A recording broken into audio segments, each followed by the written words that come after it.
Welcome. We are playing The Between, and I'm calling this campaign Darkened Mirrors.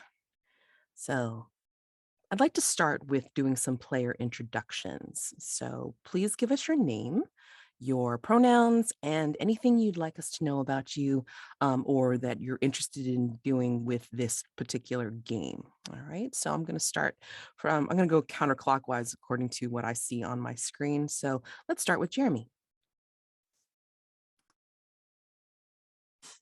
It would help if I was unmuted. Let's try that again. No Hi, problem. I'm Jeremy. Pronouns he, him. The thing I'd like to get out of this campaign is remembering to hit unmute before speaking. I probably should have worked that out before now, but you know. Takes practice. Trust me, I know. And I'm still practicing. All right, let's go over to Bob. Hello.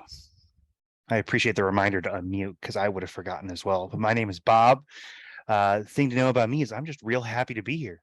I'm thrilled to be on the court, coach. My pronouns are they, he. Hi. Oh, yeah, it's working. Cool. Hi, everyone. I'm Paul. Pronouns he, him. I haven't played games with Mads in a while, so it's nice to finally play a game with her again. And yeah, currently I am running like 5 different games for kiddos in a week at a YMCA. So this is a good break from that kind of stuff to play a more like mature game than that. It's been really fun. Awesome. And with this will be very mature material, I guess. And let's go over to Daniel. Hey, I'm Daniel, he, him. I've ran The Between a couple times, and I'm currently running a game, The Between Ghosts of El Paso, where Paul is done a great job as the kid, the playbook, the kid, and so I'm excited to play with Paul as a player. And I'm Madelancholy, Mads for short, she, they pronouns.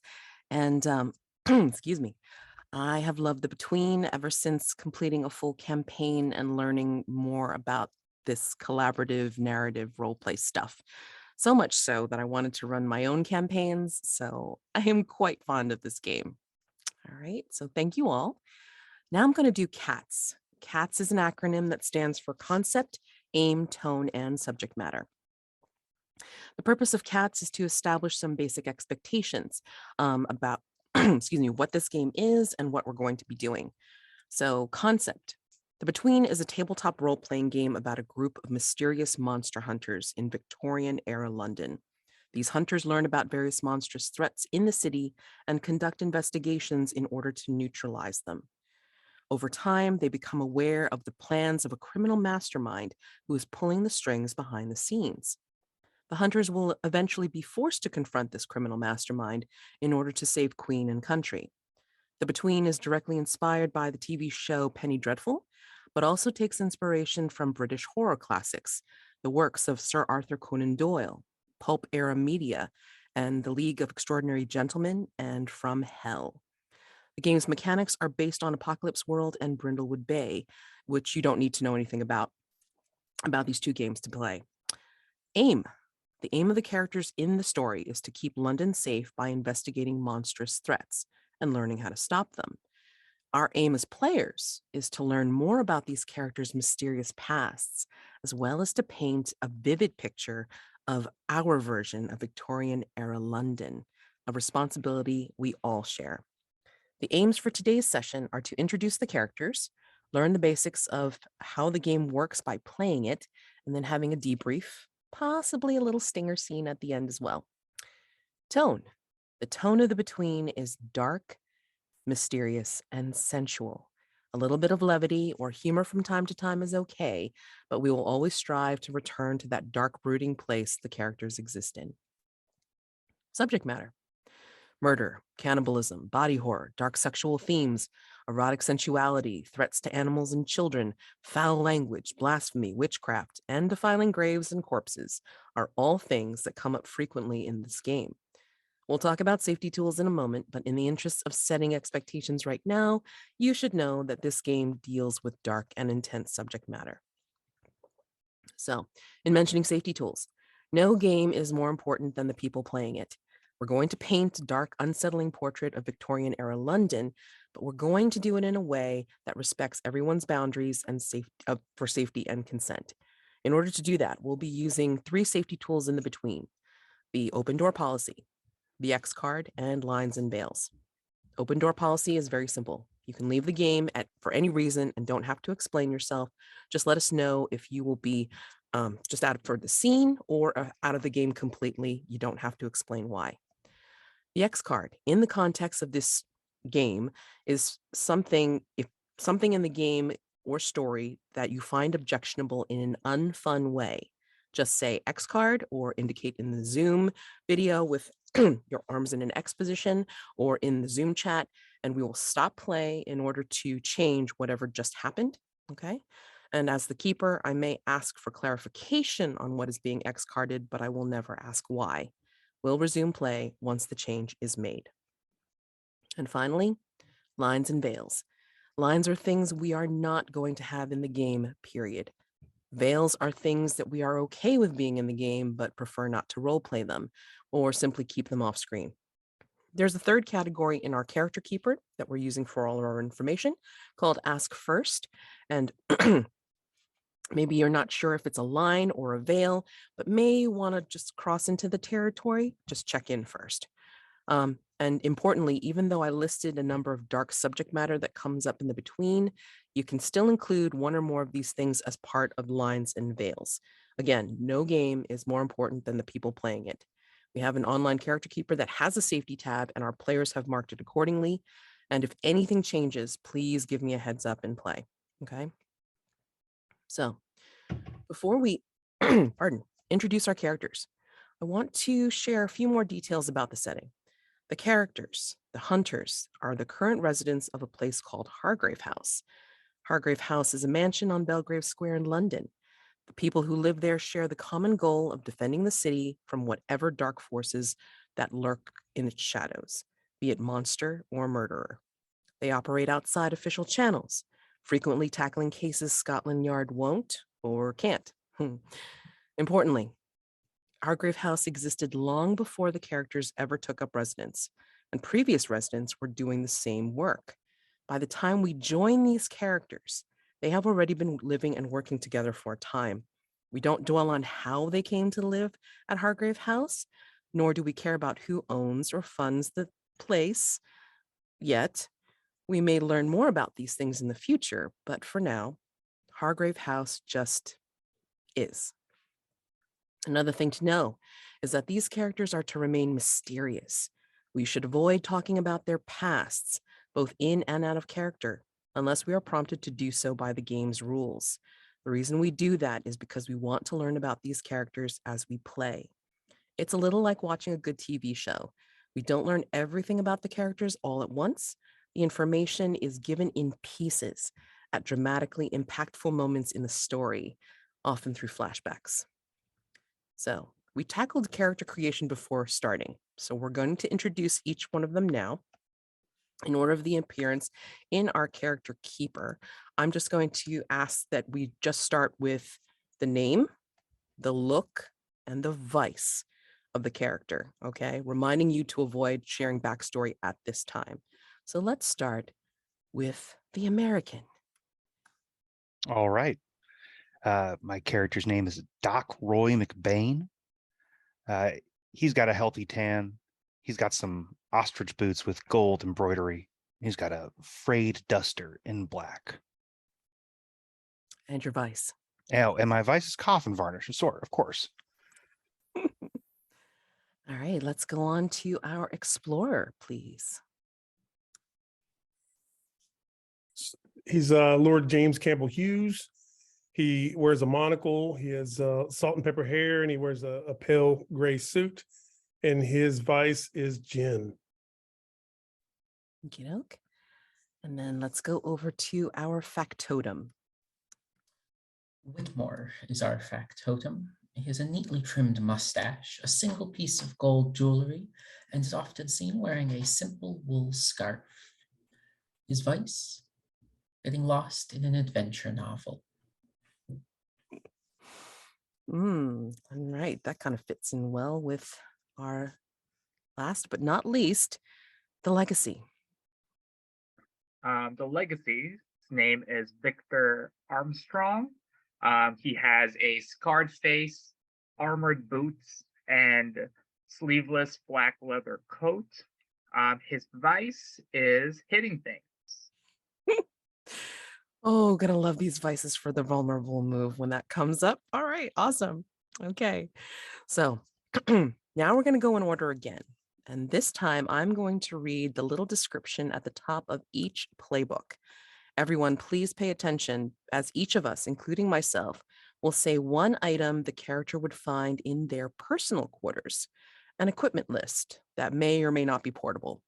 And the player has veto or revision power over each item that's mentioned. Okay, so we will start with the American. So you grew up in a big city on the eastern seaboard of the United States, the scion of a prominent family, but you detested that life, the formality, the pretension, the venomous hypocrisy, and so you went west. You had adventures, got good with a gun, even joined a traveling show for a time. But then came the curse, and everything changed. You did your best to control it, and some nights were definitely worse than others, but eventually it got to be too much. Even your days were affected by the changes within you. Your behavior became reckless and unpredictable, and then you had to run, far away. In the end, it was London calling, a thick, throbbing mass of humanity within which to lose yourself, the whole world and all its lovely pleasures right within your grasp. But the curse has found you, like it always does. Hopefully, these new folks, these hunters you've thrown in with, can help you for good, permanent like, when the time comes. Knowing this, what is in Doc's personal quarters? Doc would have a medicine bag full of all the things that you'd expect a doctor to carry and several that you wouldn't. I like that. Yeah, go ahead and type that in. And This again, you is- have revision power over it. This is one I don't think I've ever seen anybody do in the between. So this is really a question for both Bob and Mads. What about the American brought his horse with him, and so he has a horse, Oh, interesting. like a quarter horse or some show horse. Or something. What do you think? Interesting. Am I allowed to have a horse? I mean, I don't see why not, because I mean, like, unless you're planning on taking carriages, which I know some Americans would probably be kind of impatient with. But here's my question. It's like, I want you to paint the scene at the moment. If you're going to have a horse, what was the horse's personality on the boat? Her or him? Her personality, I think it only makes sense, was displeased in the extreme. Her and I spent most of our life that we shared up to that point on truly the open range, going from place to place. I think she was very uncomfortable in the boat. I think she kicked me more than once, really hard. Probably needed that medicine bag to help heal your bruises. All right. I limped into London. All right. Awesome. I mean, makes sense. This is our version of London, so damn straight. Go for it. What's her name? That's a really good question. I'll let you think about that. Yeah. Okay. Yeah, absolutely. But ornery horse. Sure. All right. Let's see. What else is in the Americans' personal quarters? I think you can. I don't know why you would have it, but it's a pocket Bible with like a bullet like mark in it. Beautiful. Sorry. That's awesome.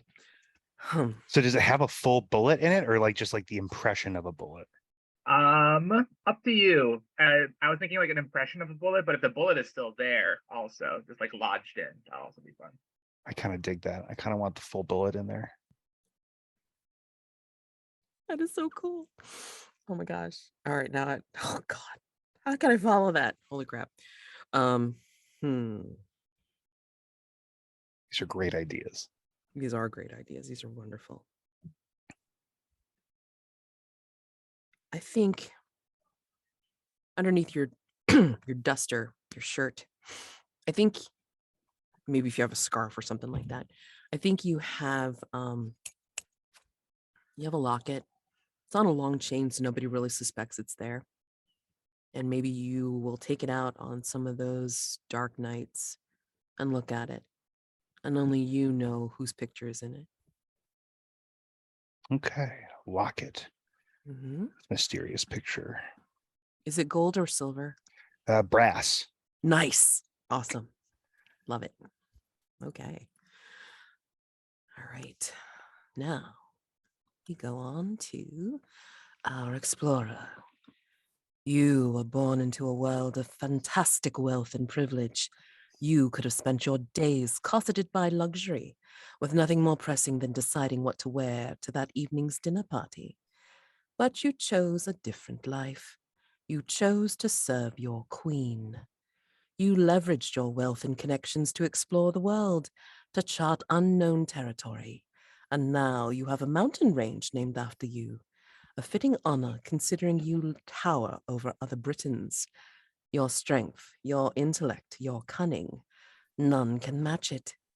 None except the mastermind.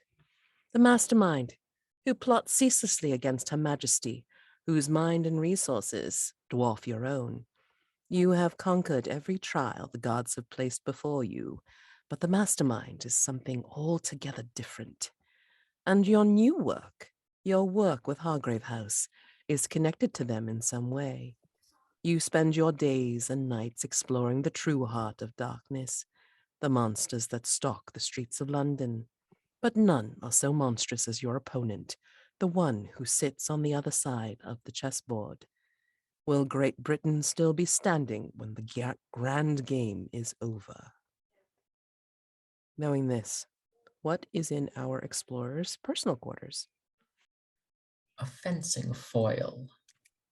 While it's not the kind of sword that one would expect to be knighted with, your, I guess, wish would be to be knighted with your fencing foil at some point, if you would allow. I think that you have a medium-sized chess set, and all of the pieces are made of whale ivory. I think you have the treasure map of the infamous pirate captain Henry Morgan. You have a well-worn, well-loved pocket watch. There are your monograms on it. It's ornately etched around its casing. There's an inscription inside. You won't let anybody see what the inscription is, but just like the Americans lock it, I think you take it out on dark nights and remind yourself of what it says. Thank you, Paul, for that treasure map and a call back to another game. I appreciate that. And these are other nice items. I will treasure them all. All right, now for our factotum. You had a life before you entered the service of your employer, but the details of that life are unimportant. All that matters now is the person you serve, and Hargrave House, where you will grow ancient and die if you're lucky. More likely your employer's colleagues. These hunters will be the end of you, overturning things that should remain hidden and goading on terrors that dwell in dark places. You'll do your best to help them, of course, to keep them alive, because without them, what are you, really? Knowing this, what is in our factotum's personal quarters? I like the idea that he has like I don't know if it'd be a trench coat, maybe a long coat, and it's got like hidden pockets. Is that good? Would that work, Jeremy? Yes, it is.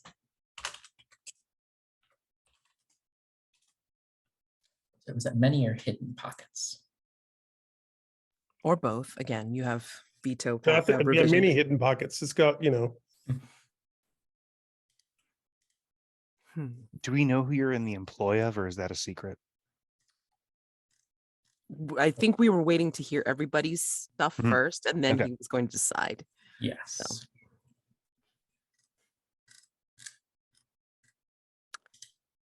I'm going to give you what I've given to every factotum that I've come across.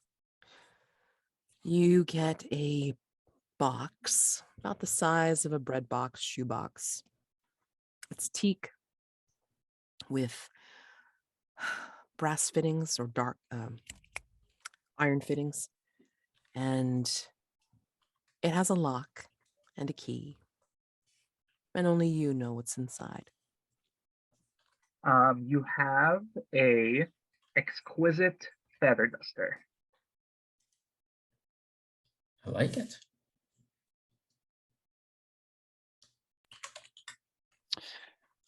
Okay, I'm gonna try to what's the word? Oh gosh, I can't think of the word, but I'm gonna try to like pass on the goodness that was given to me with a really large, unwieldy thing, the horse. And I'm gonna say, I know you can veto, but I feel like maybe you have an entire harpsichord, like in your like that you, and it's like it's yours, but also like you need to play it for probably your employer, like it's a tool, but it's a harpsichord. Again, it doesn't have to be portable. I'll allow it. Yeah. That is beyond what I was expecting. Absolutely. Okay. And our legacy. Hargrave House is filled with monster hunters, but you're the only one who was born to do it. Your parents, their parents, and their parents before them have known only one thing: reveling in the destruction of ungodly beasts and carnivorous terrors. Your family name has been whispered in secret meetings for generations, passed along to those in need of your hereditary talents. You were taught how to hold a blade when you were a child, and completed your first hunt not many years after. Your knowledge of combat and trapping is unparalleled, but you've grown disillusioned with your heritage. You want to be more than just another entry in a long ledger of death. You want out, but you have one last score to settle first: a curse of sorts, a beast that's haunted you and your family for as long as anyone can remember. Prepare to say your family's vow. Knowing this, what's in the legacy's personal quarters? I'm going to start with something that was passed along to my legacy, and I passed it along to any legacy that is in my games. You have the equivalent of what is a monster manual or bestiary, where it is a family heirloom of notes that family members have scribed about different monsters, different creatures encountered in your monster hunting career over all their careers. And this is what you hold. This is what you carry. I think that you have a it's like a vial on a chain, and the vial is filled with like a preservative fluid, and inside of it is an entire pointer finger bone. It's like a reliquary of some saint, but like that, the name of the saint has been lost to your family for at least 2 generations, but it's supposed to be the bone of a saint. Would you say it's like a holy symbol? Yeah, like a you know, a reliquary with saintly remains. I have a couple ideas for Paul, but I think I'm gonna go with something I know that he'll be able to use, and that is a bundle of dynamite. And then looking more towards the future than the past. It might be a bound journal or scroll you kept hidden somewhere with a list of everything that the life that you've been given, your legacy, has prevented you from doing that you want to do once the beast has been slain. Before we begin, please know that although this is a game set in a historical time period, we aren't going to dwell on historical accuracy. We'll do our best to represent technology and culture of the era, but we're going to get some things wrong every now and again, and that's okay. I also want to point out that during this time period, people with marginalized identities would likely have been treated very poorly in society, and we're going to ignore that part of history. In the world of the between, things like race, nationality, gender, ethnicity, sexuality, disability, and neurodivergence are not social barriers. Okay? So, any questions before we get started? No? Okay. All right. Let's begin. Hargrave House is an old Gothic revival style building. It stands out from its neighbors on Belgrave Square, which are done in a more conventional classical style. Hargrave House is also different because it's not just a residence, but a place of work, dark work. And some more of that dark work has just landed on the doorstep.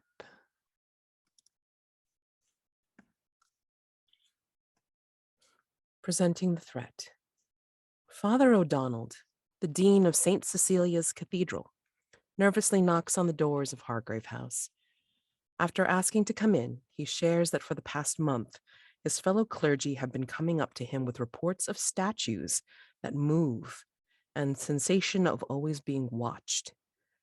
Chalking it up to feeling the Holy Spirit, he had thought nothing of it until last Sunday, when Wesley Burke, one of his deacons, was found hanging from the rafters, chest splayed open above the pulpit.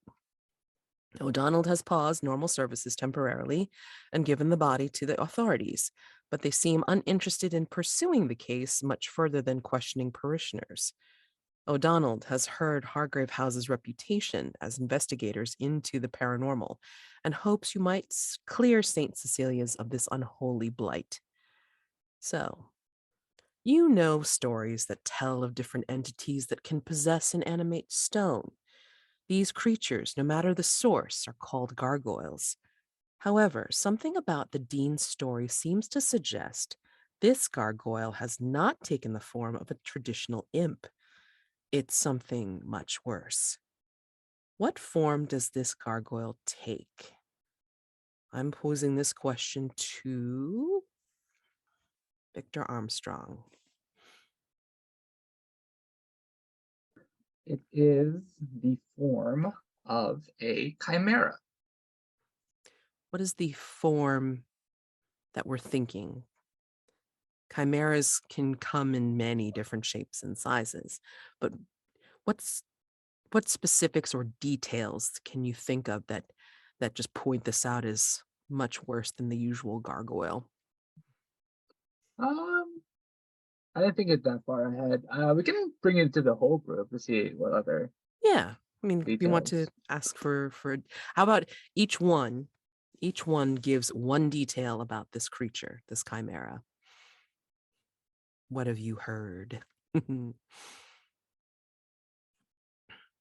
it's got like the body of like something like a goat or a lion or something. What are you thinking, Paul? Goat buddies sounds fun.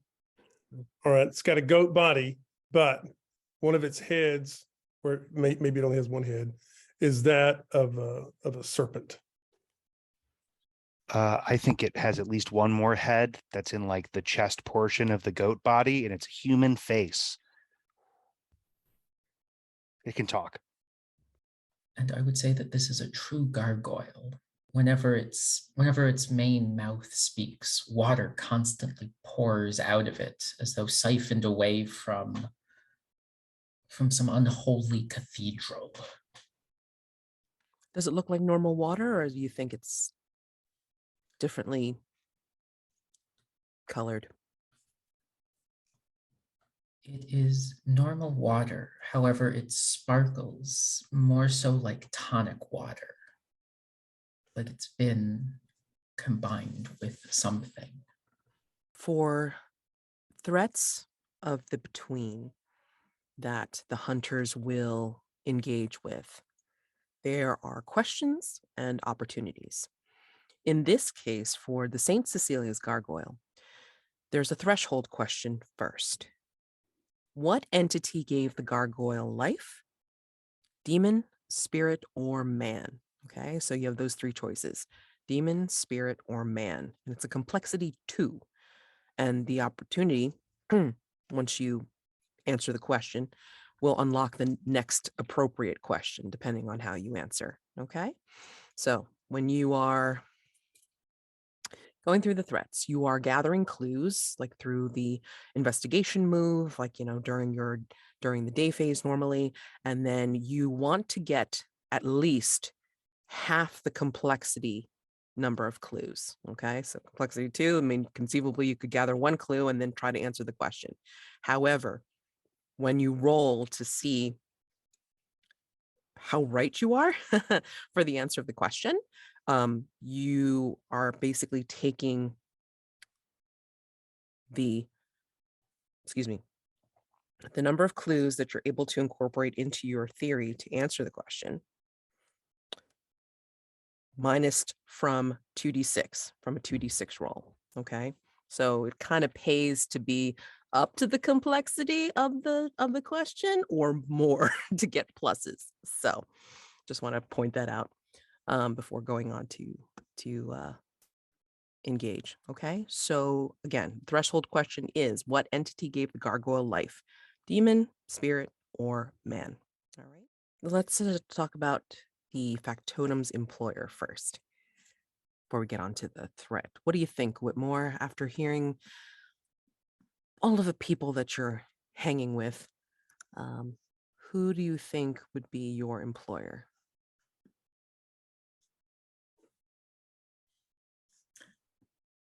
After hearing a bit about each of the characters and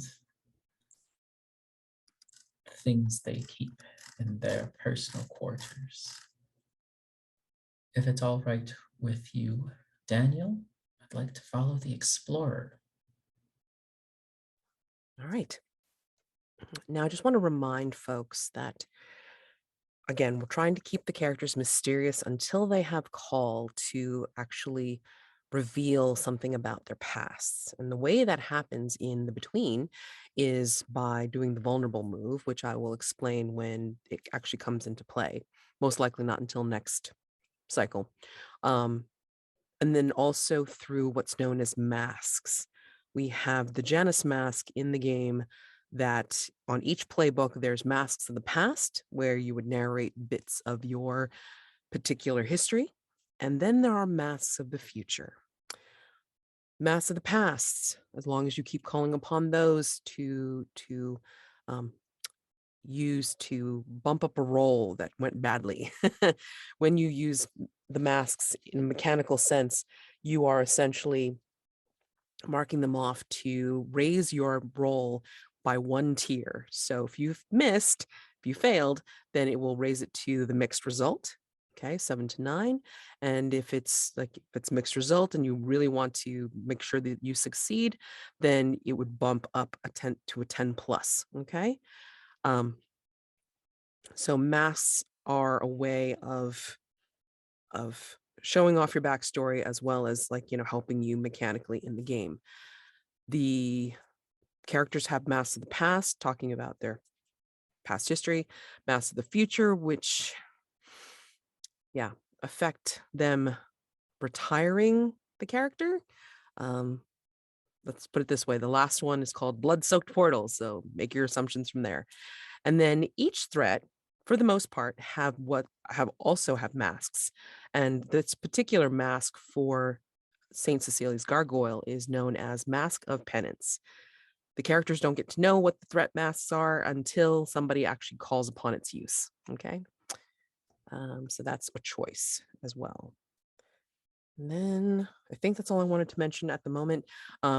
the between is played in phases. All right. So we have a day phase.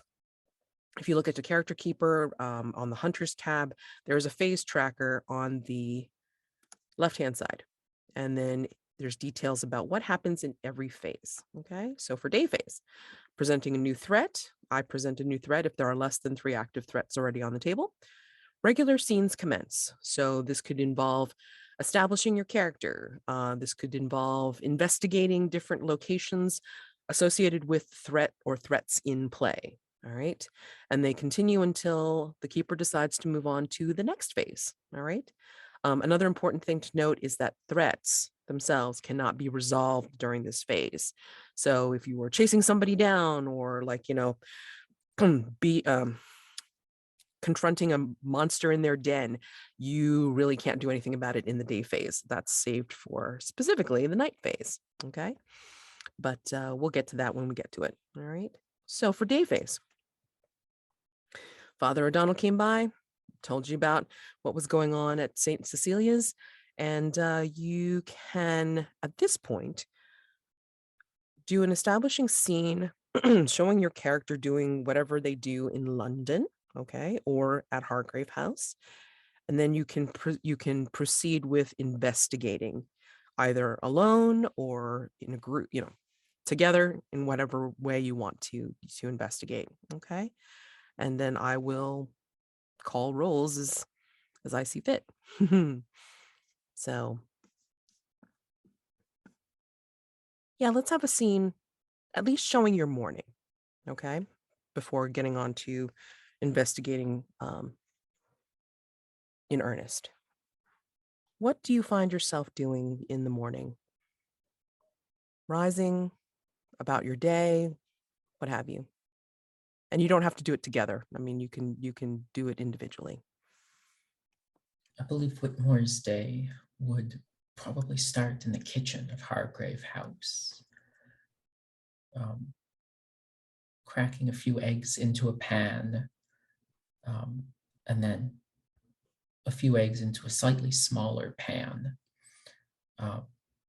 preparing breakfast first for himself, a simple affair, before making something slightly more exquisite and bringing it up the stairs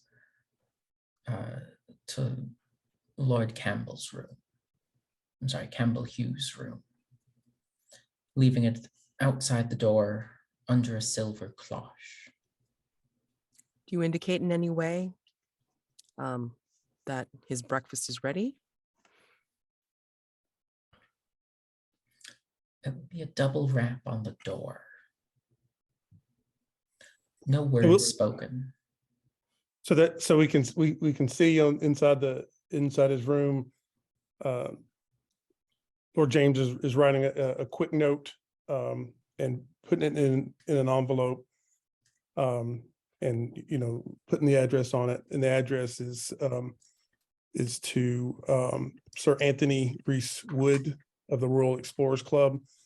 And then as I seal it, I stand up and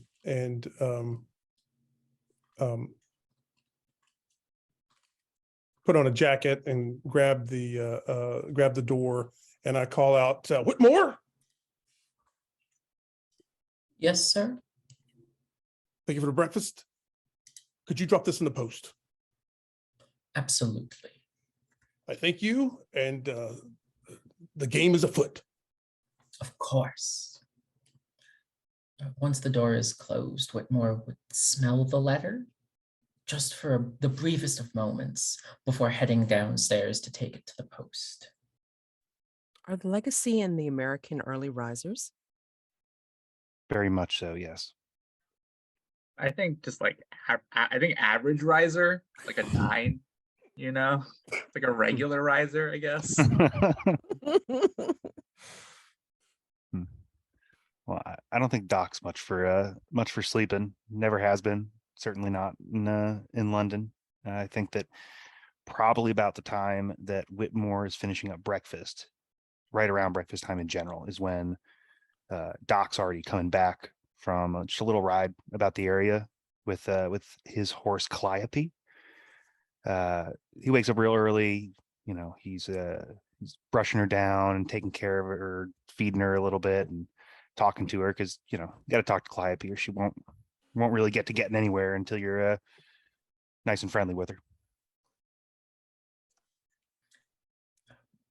Whitmore would probably wave at Doc on his way back as Whitmore heads out to drop off the letter. Whitmore, howdy. As you say, howday. That's right, Whitmore. Exactly like that. Real good. And I think from that scene, we just hear whistling from like upstairs, as we see the legacy. I don't know. There's no showers in Victorian London, right? Was there, or is it just like a regular bath? Right, it's a bath. Just like having a bath in the morning just to wake up, started the day, and we just see him just like whistling happily to himself as he like washes his face, as like blood comes off of it, washing the blood off his arms and legs. He like just to like save water. He like washes off his two hatchets, fatal and deadly, in the bath, also making sure they're nice and clean for the day. And he just like whistles as this like could be like he has some cuts on his face, so it's like partially his blood, and you don't know where really the other blood came from. And he kind of just yeah, I think it's like he does it because I think this is cool visually, but as a health professional, like I'm grossed out by it. He kind of just like licks the blood as it like comes down his face. And yeah, he just whistles to himself and he comes out of the shower, just like in a towel. And I guess like waves at maybe Lord Hughes as he just like walks down the hall. I think before I ask you about your hereditary weapons, I want to just point out that on the character keeper, the way the characters get XP is when the phases are all complete and we're down to the dawn phase. That is where we do like wrap up for the session, for the most part, once we get through all the phases, and they have dawn questions. The first 3 dawn questions never change. Did the hunters answer a question? Did the hunters resolve a threat? And did you experience an echo in the night, which I will explain when we get to the night phase. But the other 2 questions are elective and they're changeable after every dawn phase. So for experience points to get advancements, you want to try to aim for role-playing these questions, the answers to these questions, in like creative ways if you have to. Okay, so again, you don't get to change them until the dawn phase is complete. So think real hard about how you'd like to incorporate them in the day and the night phases before dawn hits. Okay, and yeah, so let's see the legacy. So please, there's 2 moves associated with your character playbook. The one that's like very important is your hereditary weapon, because your entire life has been filled with lessons on slaying beasts. Engaging in physical combat with a supernatural creature is always vitality for you. You also possess a hereditary weapon passed down to you from your ancestors. What type of weapon is it, or weapons in this case? Yeah, the Armstrong family weapon is I can never as a player pass up a chance to have like dual wielding weapons. So they are a pair of twin hatchets. Not like a full like battle axe situation, but just like what someone would do for like a day-to-day hatchet. But these ones are very like intricately designed, like the wooden handle has like a lot of inlaying to it. And I think the like hatchet part, like the blades are stylized in a way to look like the letter A. Nice. And did I hear you call them by Yes. names? Yeah, one is fatal and the other one is deadly. I love it. Oh my gosh. And one of the other special things associated with the legacy is the fact that they have a move called Is Never Over. And this is in regards to the beast. That is like one last job for the legacy. And this is a special thing where the legacy will be the one filling out the sheet for the most part until conditions are met to bring the beast into play. That condition is marking the hunt. There's a tracker for the beast, for the hunt for the beast. Whenever you mark your hunt, ask another player to describe what they find that tells you what you find that tells you you're one step closer. And the clues should be very small or subtle, a feeling, a scent, a shadow, or something in the air. So when a threat is resolved with violence, or otherwise instructed to do so by something on the playbook or from me, the keeper, you're going to add an X to your hunt. If you resolve a threat peacefully or otherwise instructed to do so, then it would be an O. And once all marks for the hunt equal 20, then you will be able to bring the beast threat into play. Okay. And by then, yeah, I'm sure there's going to be some very interesting information on that sheet. So I don't even know until he brings it back into play what the beast is like. So I get to find out and be surprised just like everybody else. It's wonderful. All right. So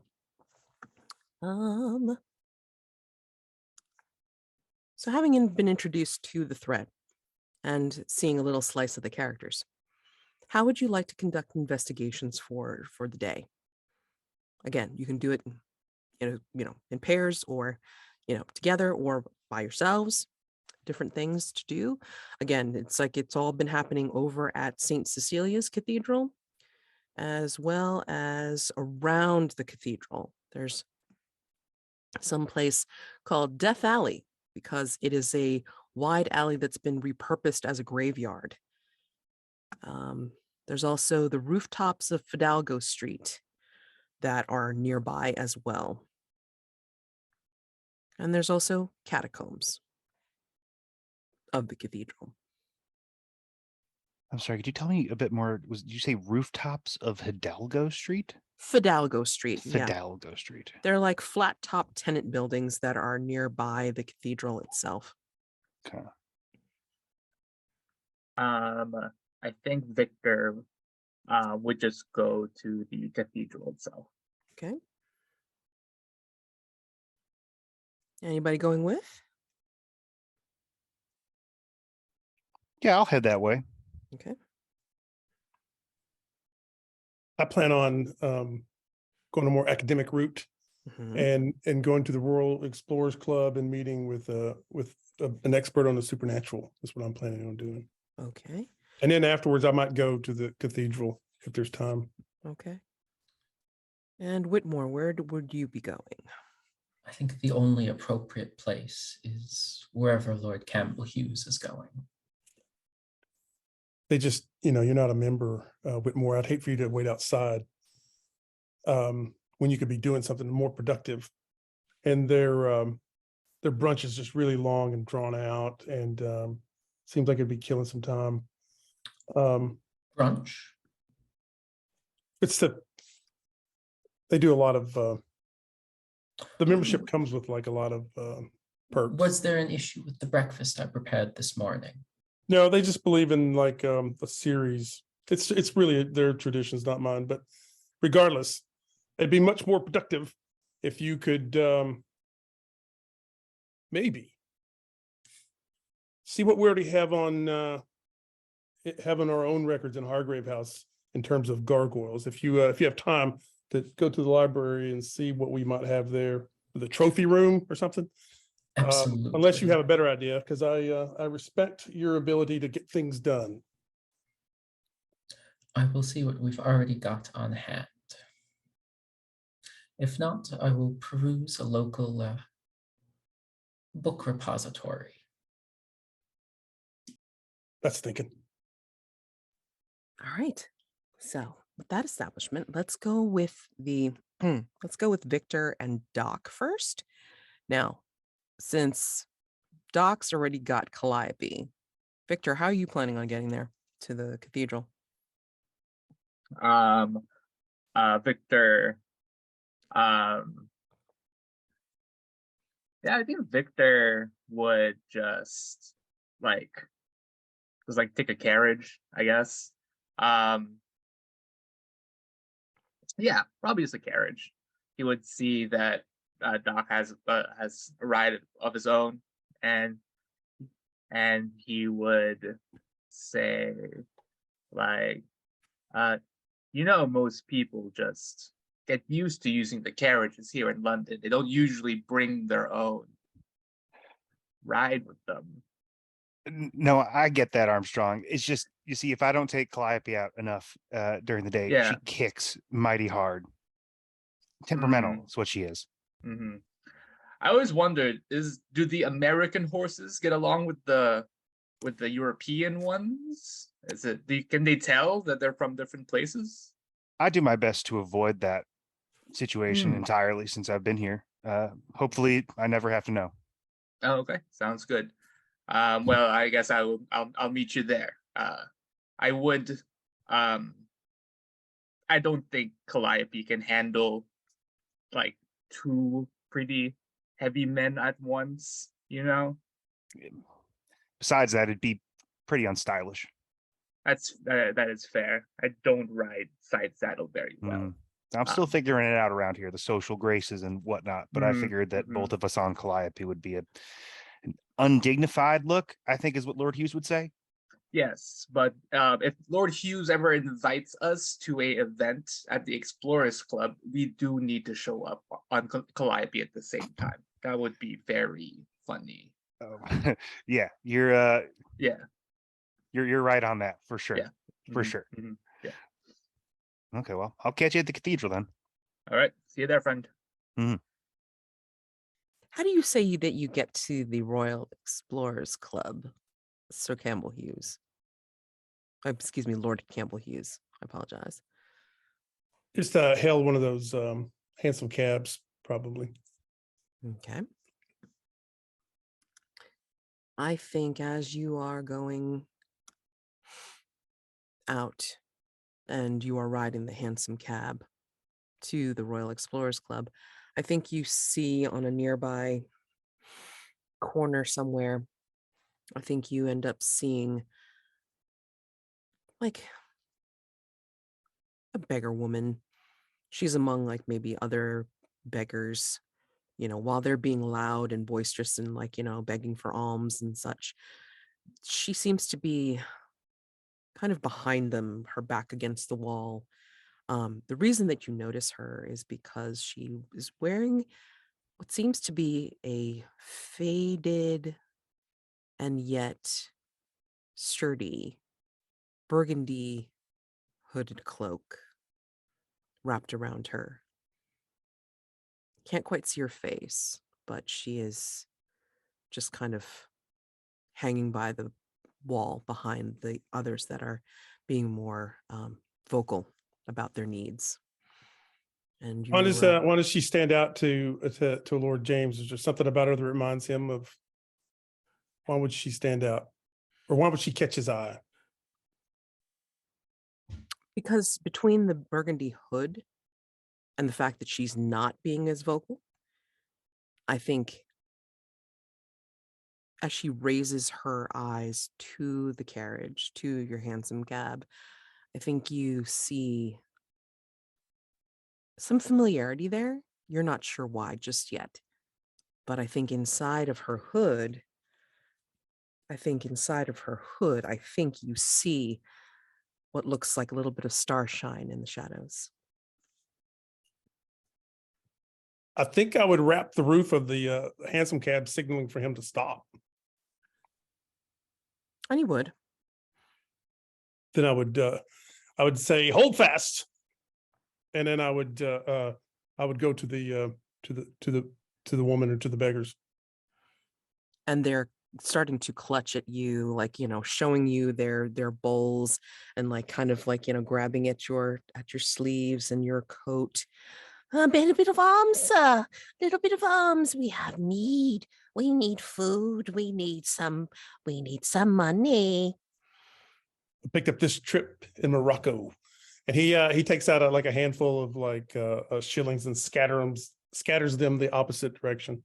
And they caterwaul away as they all dive for the different change and such.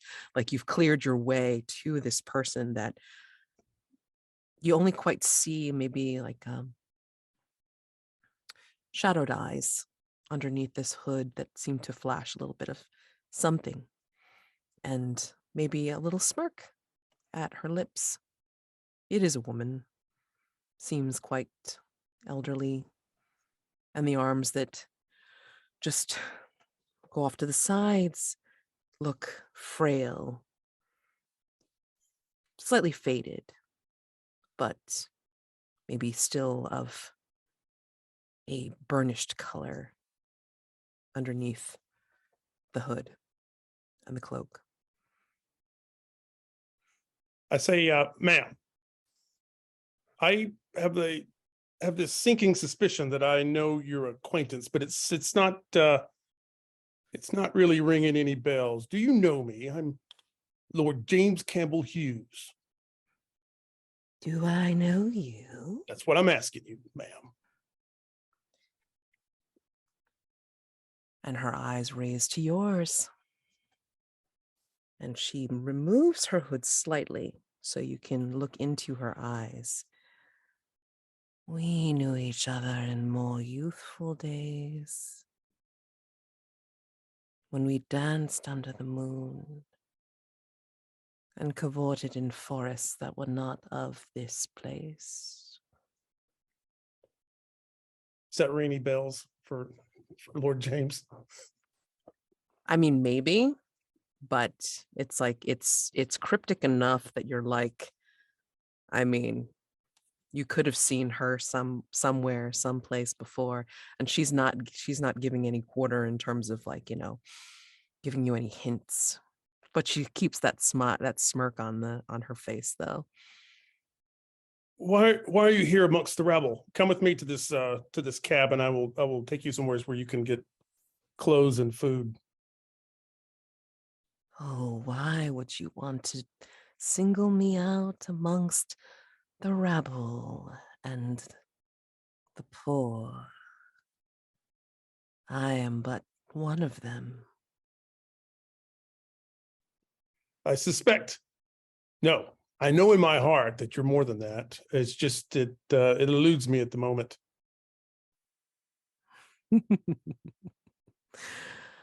Oh, memory is such a faulty thing. Maybe this will help you remember. And she will stand up, and she is almost as tall as you are. And for some reason, even though she's very close to you and she's breathing into your face and looking into your eyes, you can't quite focus on her features, and you're not sure why. Remember the dance. Remember the moonlight and the stars that shone on the nights that we kept together. Or not. As she turns away and her hood falls back onto her face, and before you know it, she disappears into the alley, and she's gone. He turns back to the cab. He turns back to the alley, and a look of recognition flashes across his face, and he gets like this stern expression as he walks back to the cab and says, "Let's carry on. Everything all right, sir?" Let's go." And then it's like he wickers and then like snaps the reins, and the cab goes on. Whitmore, you are here at Hargrave House. Which do you try to tackle first, the trophy room or the library? Where are you going to look for stuff to research? I think the library would be the best place to start. Okay. I think before you go to the library, though, I think you Mhm. hear like an insistent ding ding ding ding ding ding ding ding at the door. Whitmore would then say out loud, "Well, I guess I'm heading to the door first," and turn on the spot and head to the door, opening it, and see who's there. No one is there. Whitmore would stick his head out the door and look left and right and left again.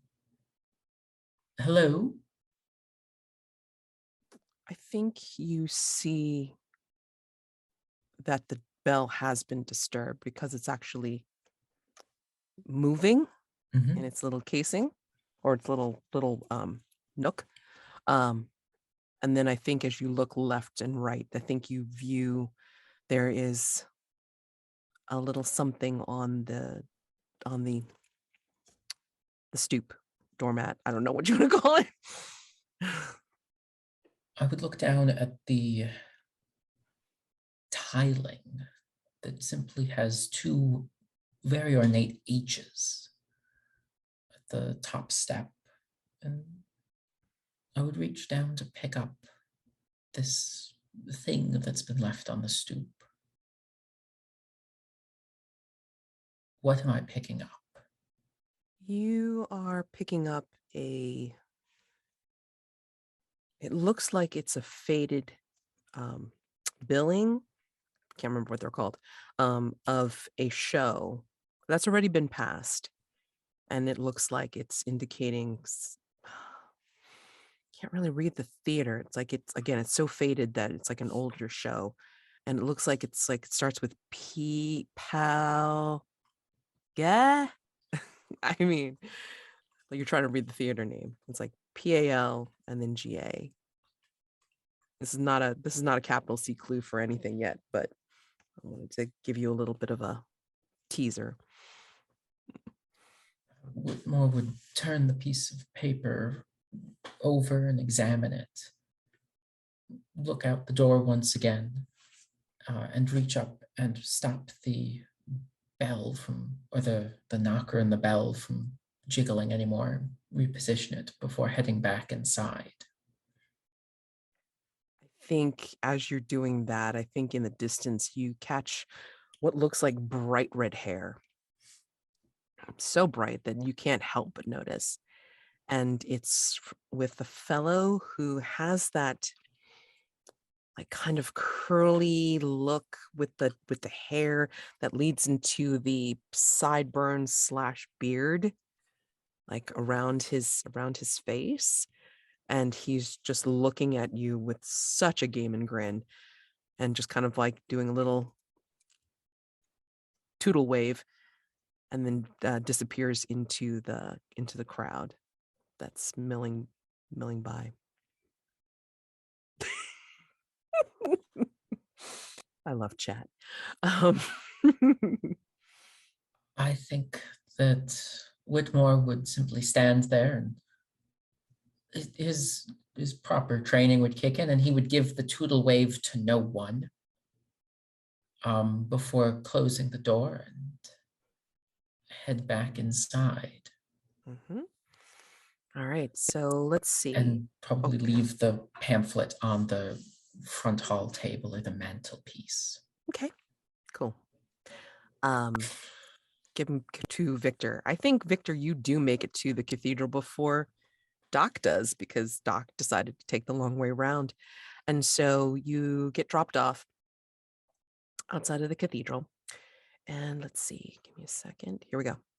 So from outside, or at least short description: stained glass windows, high shadowed balconies, hallways filled with nooks and crannies. So as you go in, paint the scene for everyone. Despite its ornate religious regalia, what tells you that this is a church of the people meant for the common folk? And this is for everybody. Mm-hmm. Yes. I would say they have a like a wooden box like more of a crate, and in it is all kinds of like mittens, like knitted mittens. Some match, some don't. If you need one, take one. If you have extra or loose one, add it in like a mitten box. I think all of the pews are like heavily worn, but of course, it's all in the areas that have been used, like the top of the back, right? All that right down through the varnish, because people are always rubbing their hands on it when they're standing up and getting down, when they're moving through the aisles. Every seat has like a big butt print all the way down through to I mean, like even some of the wood has been worked away. These are so old and so often used. There's pamphlets of like community events that are held at this church, singles night, pie contests, like things like that. Where other churches have gold candlesticks on the altar, this church has much cheaper ones, a brass, a copper. They aren't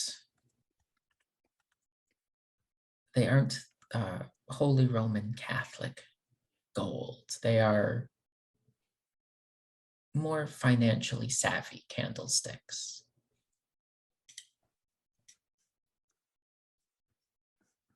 I just want to point out on the character keeper is a London tab, and that is for you to go ahead and populate with the places you've seen, the people that you've met, if anything that you'd like to add in there. Because sometimes, just in case you find yourself back at a certain place, it's like, what did I say? So, I mean, like, this is a tab for you to do that with, okay? So I started you off with St. Cecilia's. So you come into the cathedral, and again, it's morning, but I don't believe that there's any like true services going on right now, what have you. It's not that day. So I think there's just people going about their business, maybe some people kind of cleaning up a little bit, or maybe you see like a glimpse of Father O'Donnell taking care of some things over at the altar. What would you like to do here? Like, how would I you? think Victor would kind of just like take in the feel of the place, see if there's any like just like very obvious, just like red flags. Like but he'll kind of just get lost in the crowd and see if he can like make his way to the back of the cathedral where there's like less people. Yeah, again, you see you see in the back of the church, there's like, again, lots of hallways that not only lead into rooms that probably attach into the altar space, like some side wings and such, but there's also like other hallways that lead to offices or classrooms, like in this place. So yeah. Okay, then in that case, like, can I like, I was thinking like going to like the outside back of the cathedral, like Sure. the back. Yeah. Yeah. Then you're going to find yourself in Death Alley. Death Okay. Alley is the wide alley that wraps around the cathedral, repurposed as a graveyard. There's old storied headstones. There's large rusted gates. And another paint the scene. As you walk through Death Alley, how do you know that your sins are being judged? This can be for everyone. I want to say some of the gargoyles up above on the cathedral side, they stare down at Victor, and Victor recognizes a couple of the shapes of the beasts that are depicted in stone. I think out of sheer coincidence, like all the like the names on the headstones are very like, if you read them out of context, preachy. They're just like charity, hope, mercy, and like Victor just like looks at all of them. It's like, okay, it's weird. As Victor stepped foot into Death Alley, Every single bird in the entire alley took to the skies. It may have only been a few, they still took to the skies. Those are all so good. It's tough to add. We got birds, familiar gargoyles looming down, and the like suggestive gravestone names of these like heavy concepts. The thing that came to my mind, which maybe is a bit of a riff on the gargoyle, is that there's probably a lot of like weeping angel statues. And I imagine the thing that is immediately noticeable that makes it more than just a statue is like all of them have like tear marks worn into their face. Like the tears have been so constant and so fresh even that like there's divots in the cheeks. And also, don't blink. What would you like to do here? I think Victor just takes in this graveyard and he would go, this is like my least favorite hunting grounds, honestly. I think I'll just have to deal with this part of it later. And he will go to the back part of the building. You see him begin to like crack almost every bone in his body, just like twisting, stretching out, doing that sort of thing. And Victor's just like, I am in my late 20s. I shouldn't have this many aches and pains. God damn my fucking family. And he will begin to climb the cathedral so he can see what like gargoyle roof. I mean, it makes sense. So he will try to get to the roof of the cathedral. I'm gonna say definitely vitality, sir. I'm just trying to debate whether I want to call this a day move, or are you trying to investigate while you're up here? Yeah, the goal would be to get up there and like investigate that area. Okay.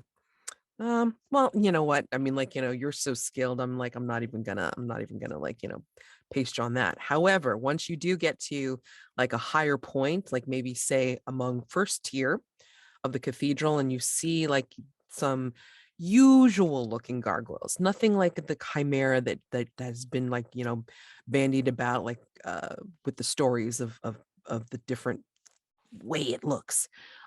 Just regular gargoyles like staring down at everybody like the passerby. Yeah, go ahead and make I'm assuming you're doing this vitality because you're like kind of weaving in on this rooftop place and looking around. So yeah, so first roll of the game, and basically you're going to roll 2d6 with your vitality stat. Okay. That is gonna be a 8.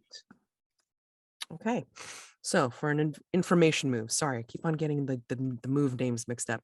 So an information move, when you search for a clue, conduct research or otherwise gather information, describe how you're doing so and roll with an appropriate ability, which you did, you got an 8. So on a hit, you find a clue, the keeper will tell you what it is. For a 7 to 9 result, there's a complication, either with the clue itself or a complication you encounter while searching, and the keeper will tell you what the complication is. Yeah, I think you find a very complicated clue.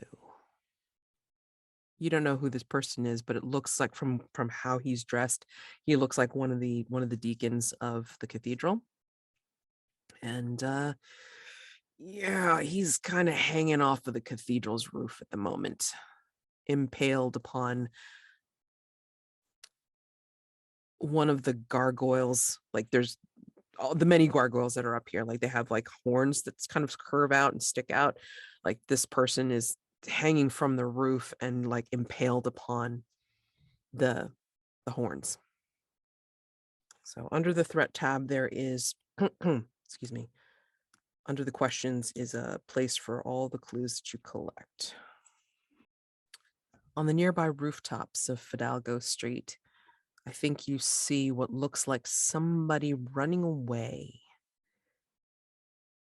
But not like running away on the street. Like they're literally taking advantage of these flat top tenement buildings and then doing the wide alley jumps on the ledges. They look like they're running away from the cathedral at the moment. I would love to give chase to them. Okay. All Yeah. right. So I'm going to say that you start to do the parkour thing, Assassin's Creed style, and you leap down to like one of the ledges to start to give chase on the rooftops of Fidalgo. All right, let's go cut over to, as you're running, then we like cut over to Sir Campbell-Hughes at the Royal Explorers Club. So this has to do with your particular move, sir. Would you like to describe what this place looks like? Let's see. Is there already one? Is there Hold on. already a description? I thought there was. Hold on. Let me see. Oh, the Explorer. I can read that first paragraph. Yeah, if you don't mind. Yeah, please. So the Royal Explorers Club, also known as REC, is a private dinner club for people who, like Lord James Campbell-Hughes, have led expeditionary forces into parts unknown, or who are members of the upper class with an interest in the geographical sciences. And so his status in the club allows him to call on favors with his membership to help Hargrave House. And that status grows. His status amongst the elite in this club grows as we continue to do battle with the forces of evil here in London. And I fill them in on here's what happened, and they're like, "Oh." So, do you want me to read about Sir Anthony? Can we read Absolutely. that piece? Please. So, who I wrote a note to this morning, and who I'm meeting with now is Sir Anthony Rees Wood. And his specialty, he's a scholar in the occult and the paranormal. He's alarmingly pale. His eyes are as black as night, and he walks with a limp, with a silver tipped cane. And he is the foremost scholar here in London on the occult and the paranormal. Does he greet you, or do you seek him out? I guess I arranged like a meeting. In my note to him, I said probably I'll be in your office, at such and such hour. Mm-hmm. And I think we're pretty close at this point, me and Sir Anthony. So when I go in and greet him, Sir Anthony, I head to this like a wet bar that he has amongst all the books, and I start pouring us 2 drinks, and I tell him that I've got to ask for your guidance on this one, old boy. Oh, what kind of trouble are you in now? What have you found? Several. But where we find ourselves right now, Sir Anthony, in the middle of civilization, is something dark, something unknowable is afoot, and it's going to tear the people of London apart. So I'm begging you for help on this one. Here's your gin. I'm begging you for help on this one. It has to do with a gargoyle at St. Cecilia's, and it has already taken someone's life. If it is in fact a gargoyle, the dean there says it's a chimera with goat body and different other parts. And I know you have vast knowledge in this area, and I have something else that I would like to bring up with you later. Not now, because this St. Cecilia's this could maybe spread to other cathedrals. We don't know. Other gargoyles could take form, and then we'll be fighting every night against these stone demons. But I do have another thing that I'd like you to just think about, and it's about our incursion into the enchanted land of the Fae. I'll if you could bring out some of our journals, I'd like to take a look at those in the days to come. Such disparate interests. I mean, this comes out of nowhere and that comes out of this where. I mean, are you sure? No. Listen, Sir Anthony, they could be connected. Oh, right, all right. And then he starts shuffling through his books and then like some of the papers, and then he starts like kind of like touching the books on his shelf and everything. And then he starts looking out um into some of his um scrolls. Like he starts looking up some things as well. And I'm assuming, since I don't see it in the playbook, that it doesn't require a roll. It's just a matter of utilizing him and then just marking it off that you Yeah, are. and I only get to mark, I only get two, and Okay. so I'm half done Okay. until. But at the end of each thread, if we solve it, I get a point back. Cool. All right, great. Okay, so I will mark him off though on the character keeper. cool. All right, great. All right, so I think Hmm. This poses an interesting little study. You need to look for, and then he basically tells you about two things, or I should say, he tells you about one thing, and then he'll mention something else. You need to look for what seems to be a crumbled gravestone in a place it should not be. Whatever you're trying to find out or figure out or fight, I don't know. You need to see if there's some kind of what is it? Not impetus, not nexus. What am I trying to say? It's like a focal point, a keystone, something that would cause it to be manifesting in this area. Yes. And you can see from this note here, and he points out something in like this scrawled journal, like, like that's fraying at the edges and like almost crumbling. A crumbled gravestone in a place it should not be.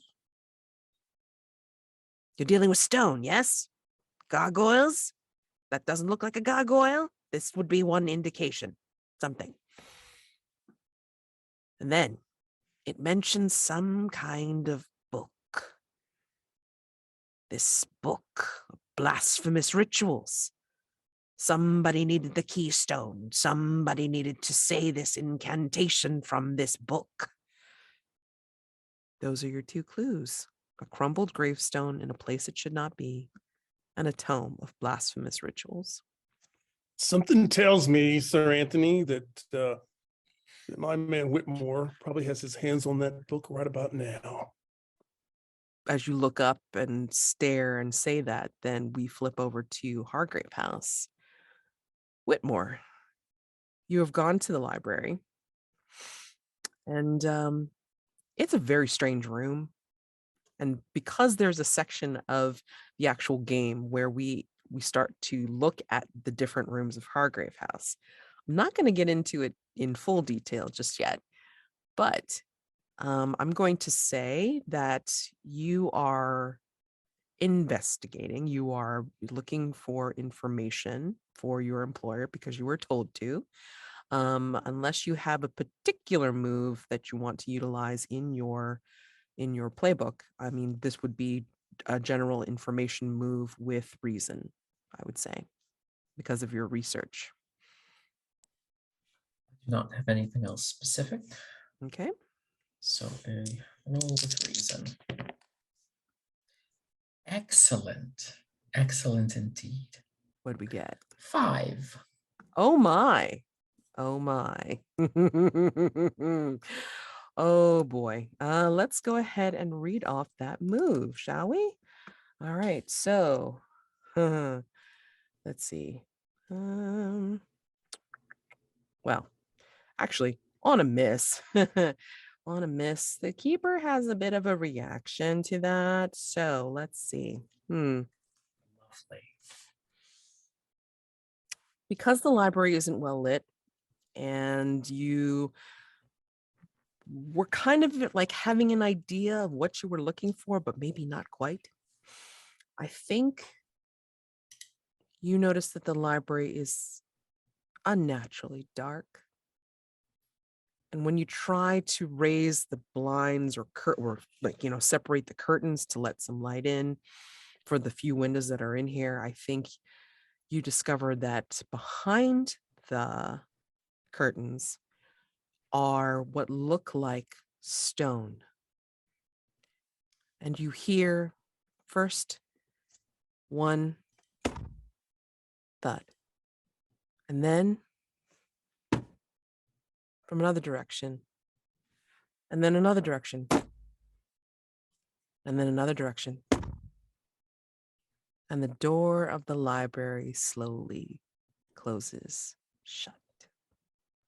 Now, on a miss, you can run with it, see what happens, or you can utilize a mask. I'm actually very intrigued as to what's happening here, for better or for worse. We're going to roll with it. Okay, nice. All right. So Upon go ahead. upon seeing the stone and hearing the knocks and the door closing, Whitmore would just mutter, "I suppose we'll have to get gas lights in here." And I'm going to say that upon hearing that, or as you say that, like there's a pan to a match being lit. Psh, and then a flame coming from one of the corners and being applied to a lantern that was always there, but nobody ever really thought about using it before. And a clearing of the throat. And yeah, you see your acquaintance that you had seen from further away earlier. And he brings the lantern up to his face, grinning. "Well, isn't this a fine thing, sir? What you be doing here in the dark?" Let's cut back over to Doc. Doc, I think you make your way finally to the cathedral after a lot of tipping your hat or trying to greet people out in the street. All right. Well, it's hard to get from one area of the city to another without stopping in for a celebratory drink about something or other.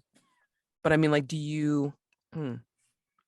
What kind of looks do you think you're getting as you're doing this on Calliope? I think there's some people that Doc has befriended. I think there's some people that Doc rides past every morning. I would imagine it's the people that are already up and going to work. And so the people that are, dirty and sweaty already this early in the day, look up at Doc and maybe have a kind look at the odd American, whereas the more comfortable crowd is just always what is this American doing with his ridiculous horse? And Calliope can sense that, a sixth sense. So she's nipping at the people with the cruelest intentions. She's a real mean horse. And you love her still. It's wonderful. She's the best. Yeah. Love it. I think as you make your approach though, I think you see Victor's already here. And the reason you can tell Victor's already here is because you see him make that wide leap from the cathedral tier and then run to the rooftops of Fidalgo. Obviously chasing something. Yeah. What do you do? I think Doc, just out of reflex, is Victor, doesn't that just beat the devil? And smacks Calliope on the butt, and I guess is trying to keep pace from the ground. Yeah. I'm gonna say, if you want, let's make this a day move. So day move is when you do something risky or face something you fear, name what you're afraid will happen if you fail or lose your nerve, and then roll with an appropriate ability. So you're trying to keep up with Victor as he's making his leaps and jumps and chase. And, you're trying to keep pace with Calliope. So you're looking up, but then you're also trying to concentrate on what's in front of you. So what do you think will happen? What are you afraid will happen? Sorry. I mean, if we're talking about what the worst thing that could happen overall, this person gets away, right? If we're talking about something specifically focused on Doc, I think that like somebody pulls out their cart while Doc's looking up. And like Calliope's a smart horse. Calliope stops. But like Doc isn't possessed of all that many feet on the ground, you see, and so he does not stop immediately. And ends up, I mean, depending on the vibe we're going for, it could just be like some rotten fruit and an angry Englishman. It could be a, big box of dirt. Could be a lot of stuff that he falls into. Sure. Okay. So now go ahead and roll with, I'm going to say the most, there's two ones that would be appropriate. It would either be vitality, or it would be composure. Because you're concentrating. Mhm. I'm going to say, I'm going to say composure. Bummer, but good. Okay, 2d6. Mm-hmm. Looks like that's just a 7. I don't have any composure, so 7 straight up.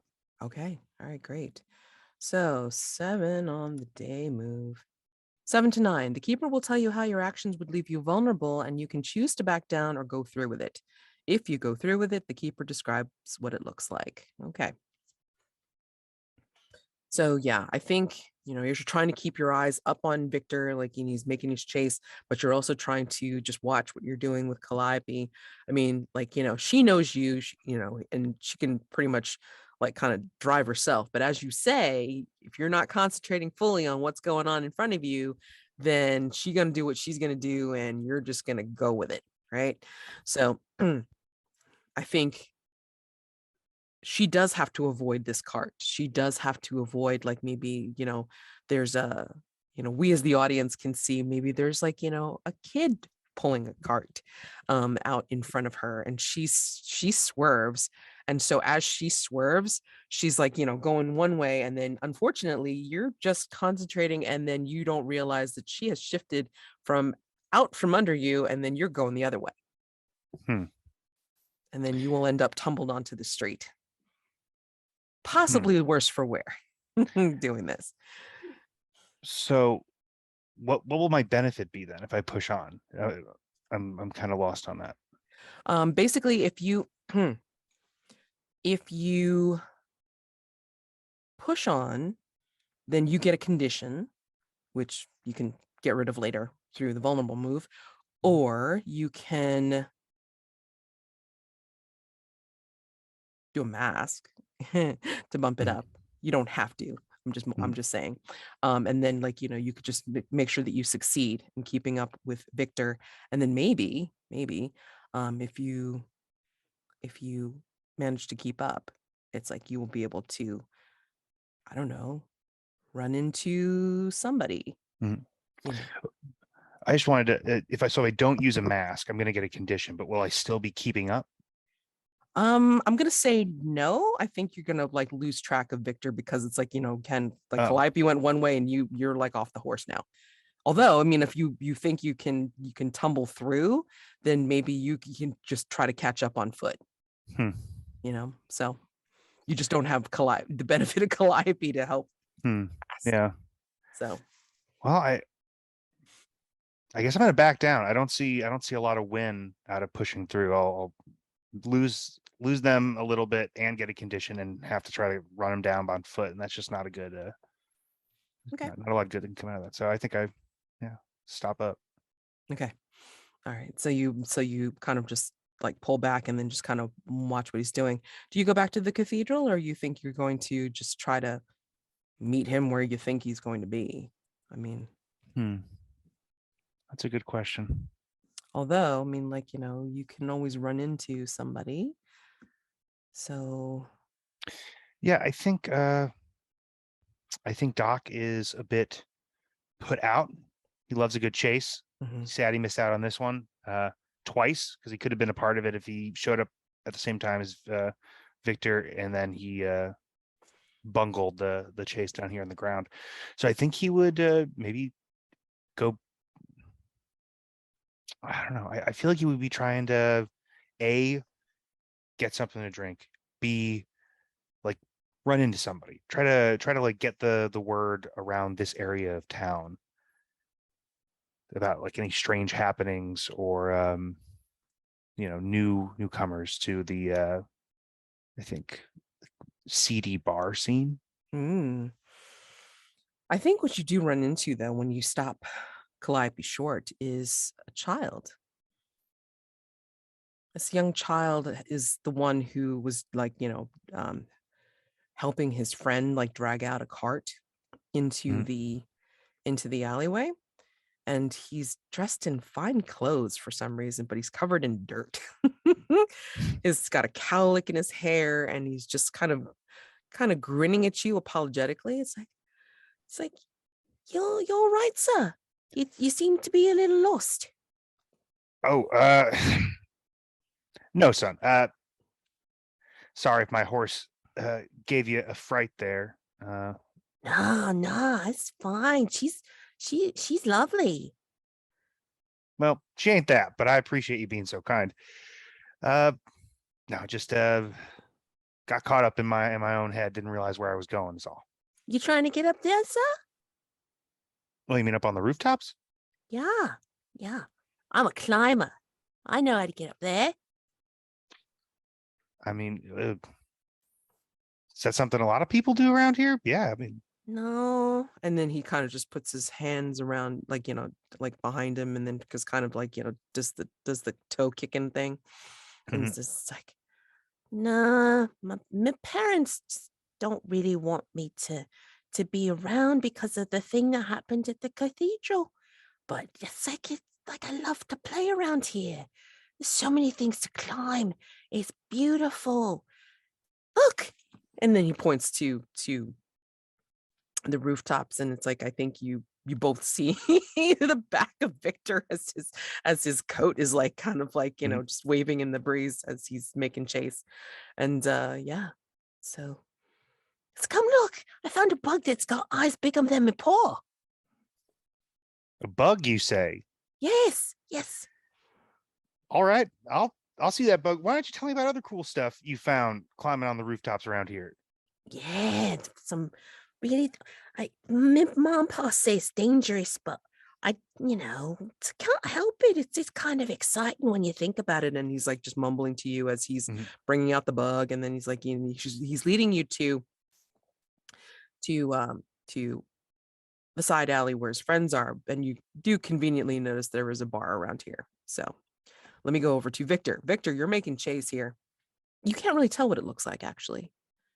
It looks human when you're chasing after it, but then as it kind of ducks down and around and then like goes on these ledges and makes the leaps just as you would, the shape seems to keep changing on you before it drops down into like maybe one of the alleys instead of sticking to the rooftops. I think when it drops down to one of the alleys, like if Victor loses sight of it, it's about to like jump down with it, and Victor just says, "You better not already be getting tired. I wanted this chase to go just a little bit longer, okay? When I get down there, we better still be doing this." And he will just jump down after it. Okay. I'm gonna say day move. Yeah. Because you can't see where you're jumping. Yeah. I think it's like one of the really dark alleys and such. So again, do something risky, name what you're afraid will happen if you fail or lose your nerve, and then roll with, I'm gonna say vitality in this case, but what are you afraid will happen? I jump into an ambush. Okay. Alrighty. Vitality, please. That is gonna be another 8. You drop into the alley and you see what looks like a fella who, not rags per se, but just kind of really well-worn clothing, and they're fraying at the edges. I mean, it's essentially a beggar who seems to be awfully fit to be able to do what he did. But he's kind of hiding his face from you in the darkness. And he's got like hair that's straggling all over his face, and he's kind of like huddled in the corner a little bit, and not looking at you. So yeah, I think Victor like jumped off the roof and like I think how he got down was like he took out his like twin hatchets and did like the slide down the wall thing with them. Mhm. And then like jumped off the wall, did a roll, and then sees this person in rags. And Victor would just go. So, which one of your limbs do you not mind losing the most? Are you an arm guy, a leg guy? What's But this isn't all that fun evening for a walk, eh? I mean, despite the nothing happens, there's a fine bit of peace to be found here. What are you talking about with trying to break my arm or my leg? What? I didn't do nothing. I just was running. Yeah.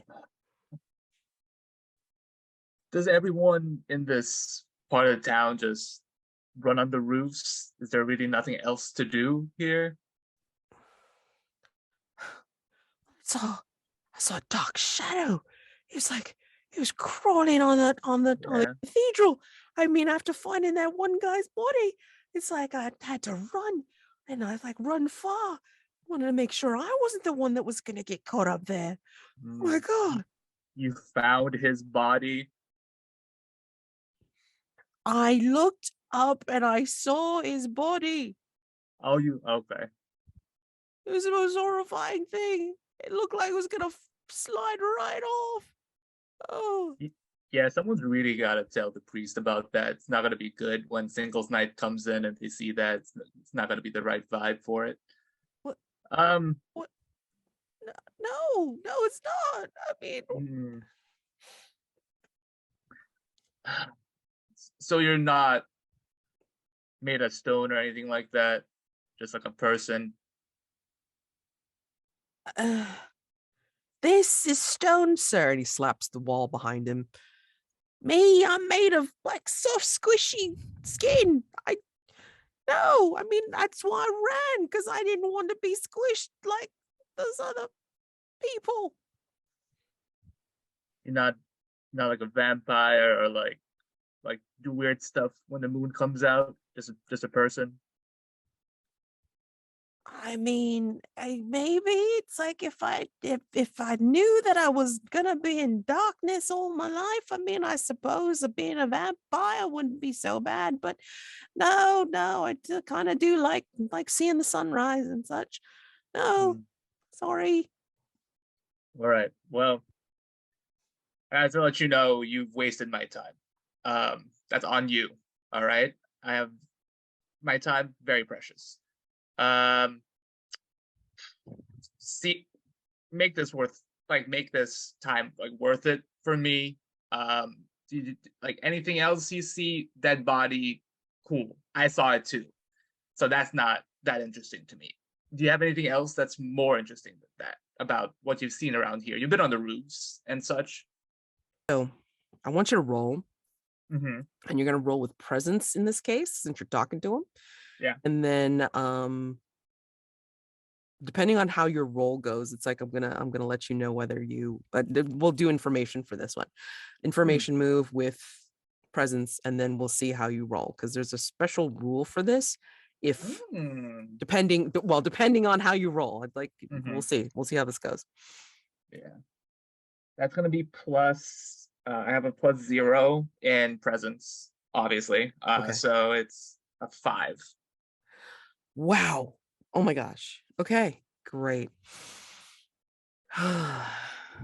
So again, you can run with it, or you can, spend a mask to bump it up to at least mixed result. Which one would you like to do? Let's put it that way. Do I get to know what happens first? I think that if you do not, yeah, he's gonna basically clam up, and he's just going to pretty much bring out his little cup that he had tucked in his pants, and then basically jiggle it and say, "You want to know something, sir? Kind of needs a little bit of coin for a little bit of a incentive. Mhm. I think just to see what the special rule is, I'll mark a mask just to start it off. Okay. Yeah. That's a mixed result. So that is complication, either with the clue itself or complication you encounter while watch searching. Okay. So this could be considered a complication, or this could be considered like, part of the special rule. Mhm. So if you give this person, Cyrus, a meaningful amount of money, they unlock Cyrus's friendship as a reward. Hmm. So that's part of the complication. Like man needs to get paid. Yeah. So Yeah. Yeah, Victor doesn't really think about money, really. So yeah, he'll give him a significant amount of money. Oh my gosh, sir, this is amazing. Yeah, I I've know, got it's some so stuff much. to you. I got stuff to Mhm. tell you for sure. Oh, you know, what's even weirder about this whole thing Mhm. is the fact that the fellow who's found up top, who was Yeah. like on the gargoyles, he was speaking in tongues. Mm. And I'm not talking in your French parlays. I'm not talking your German Deutsche. I'm talking, I don't know, growls and clicks and just these weird things that sounded like flames crackling. Would you say there was more consonant sounds, vowel sounds? It's very specific with these kinds of things. I don't know the language, so it was horrible. It was Mm. like they were talking through my blood. Oh, okay. Well, so that's your clue. A side Mhm. character speaks in tongues. Let's see. So Whitmore is with the red-haired fella. Bob is with the kid. Sir, excuse me, keep wanting to call you sir. I'm so sorry. Lord Campbell-Hughes is with the Royal Explorers Club, and Victor, you have just like spoken with Cyrus. And he introduces himself. And so let's see. Just trying to think how to close out everything. I'm gonna give Bob, sorry. I'm gonna give Doc an opportunity to get something out of Kenny, the kid, if you want, or I can say, oh no, we're just gonna go ahead and have you take your little drink somewhere or something. And then for Whitmore, yeah, you can have a little bit of a polite conversation with this fella whom you have no idea who he is or how he got into the house. But yeah, we can finish off with those two scenes before going on to the next phase. And then for Lord Campbell-Hughes, I'll get it. I really will. Is there anything else that you wanted to do over at the Royal Explorers Club before heading out? No, I think based on what Sir Anthony said, I think I probably want to get back to Hargrave House to see if we have that book and to see if Whitmore has found it. Because I think that might be like a key. Okay.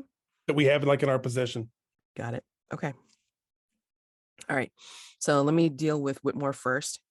And so, yeah, your companion is like, he's kind of like in a dapper suit. He's squat, he's wiry, his bright red hair is like, really, really shining in this lantern light of the indistinct library at the moment.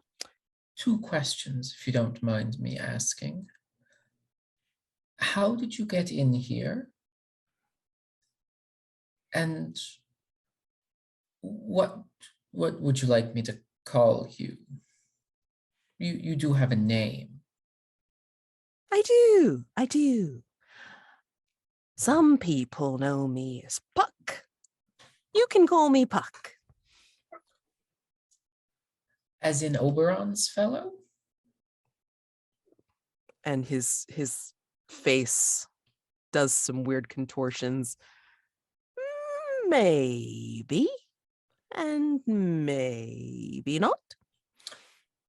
Most curious three-legged stool I've ever seen. And how did you get in here? I could have sworn you were outside when I closed the door. And This is a door, strange place. I mean, it's such a big house. You could get lost in here. Or you could be found. as apparently I have found you, Puck. Can I be of assistance of some kind? Did you need something from one of the residents here at Hargrave House? Nah, I was coming by and I was wanted to take a look at the not the competition per se, but just the lay of the land. And a big land it is. And he just like gestures again to the vastness of the house. Yes, it is. Can I get you something to drink, perhaps?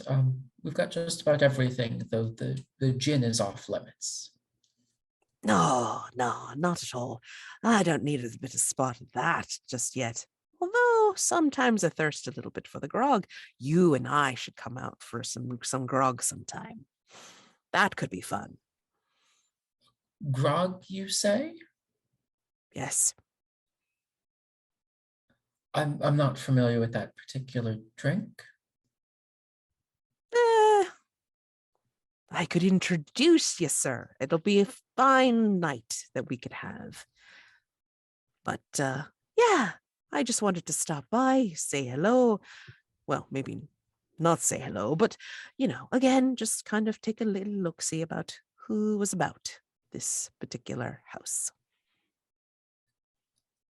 I see.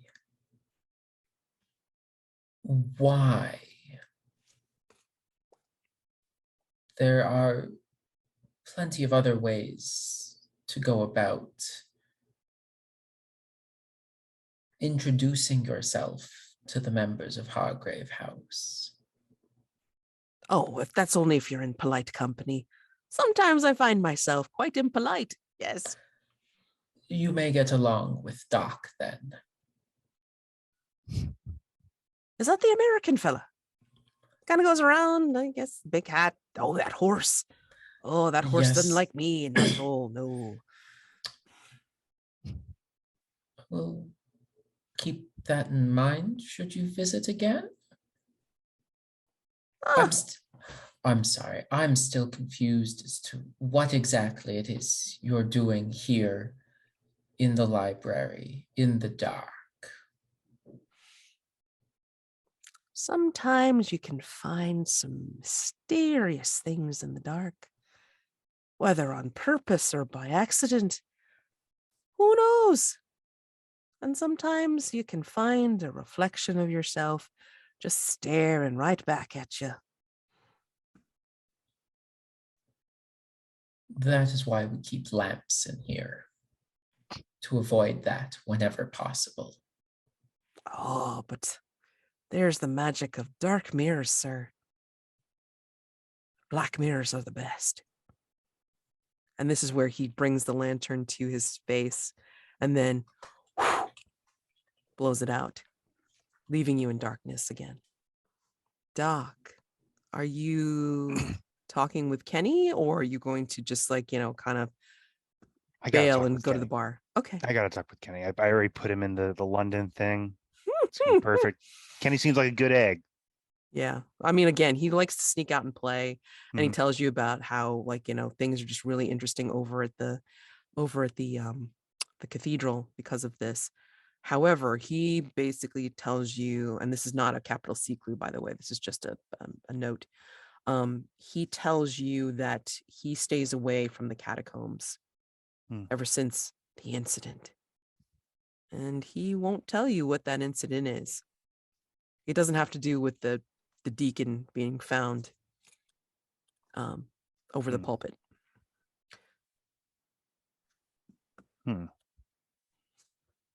Well, Kenny, that's kind of peculiar. You're not going to tell me what happened at the catacombs. Come on, buddy. You're a good egg. Acknowledge the corn. That means tell the truth. I mean,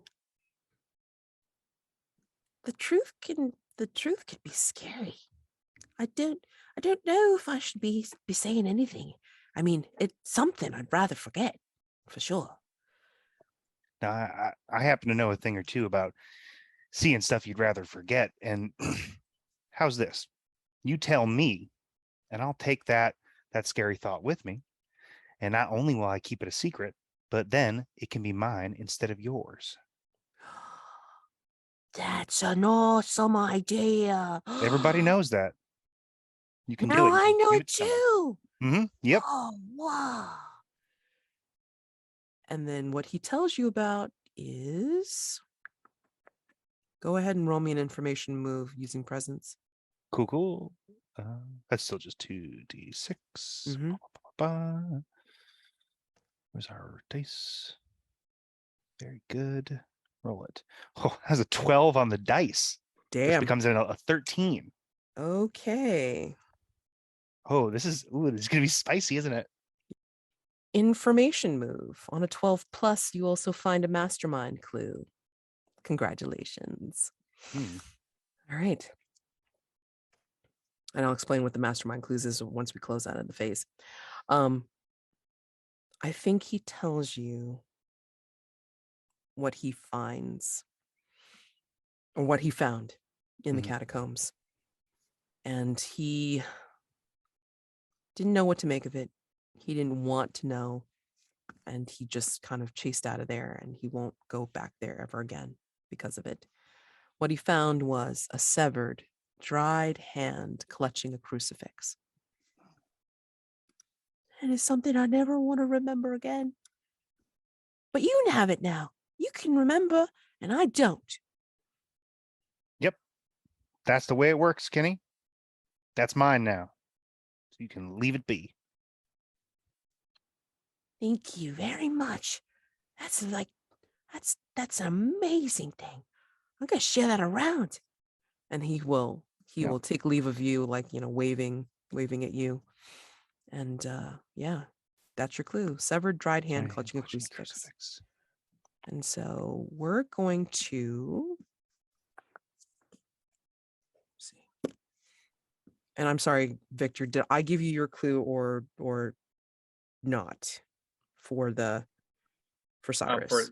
Forgive me, for Cyrus's. I did not. I don't think I got a clue. Did I? I don't think I did. Oh wait, no, yeah, you told me the speaking in tongues. You told me Yes. they spoke in tongues. Yeah. Oh yeah. Okay, yeah, that's okay. That's in there, and then of course just add this Kenny clue with the crucifix, dried severed hand. Okay, all right. So let me see who needs conditions and such. So I'm going to say for Victor, I think you get marked by Cyrus for a condition. Whitmore, I'm going to give you the condition in the dark. Sorry. Doc, your condition is secret keeper. And Lord Campbell-Hughes, got it.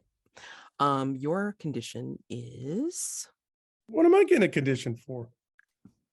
Oh, I thought you wanted to be joining the club. Okay, never mind. Just been having just hanging out with my old pal. Okay. Nostalgia. Maybe I could take that. All I did was chit chat with a little gutter snake. That's the word I'm using, by the way. Got it. All right. Secret keeper's good though.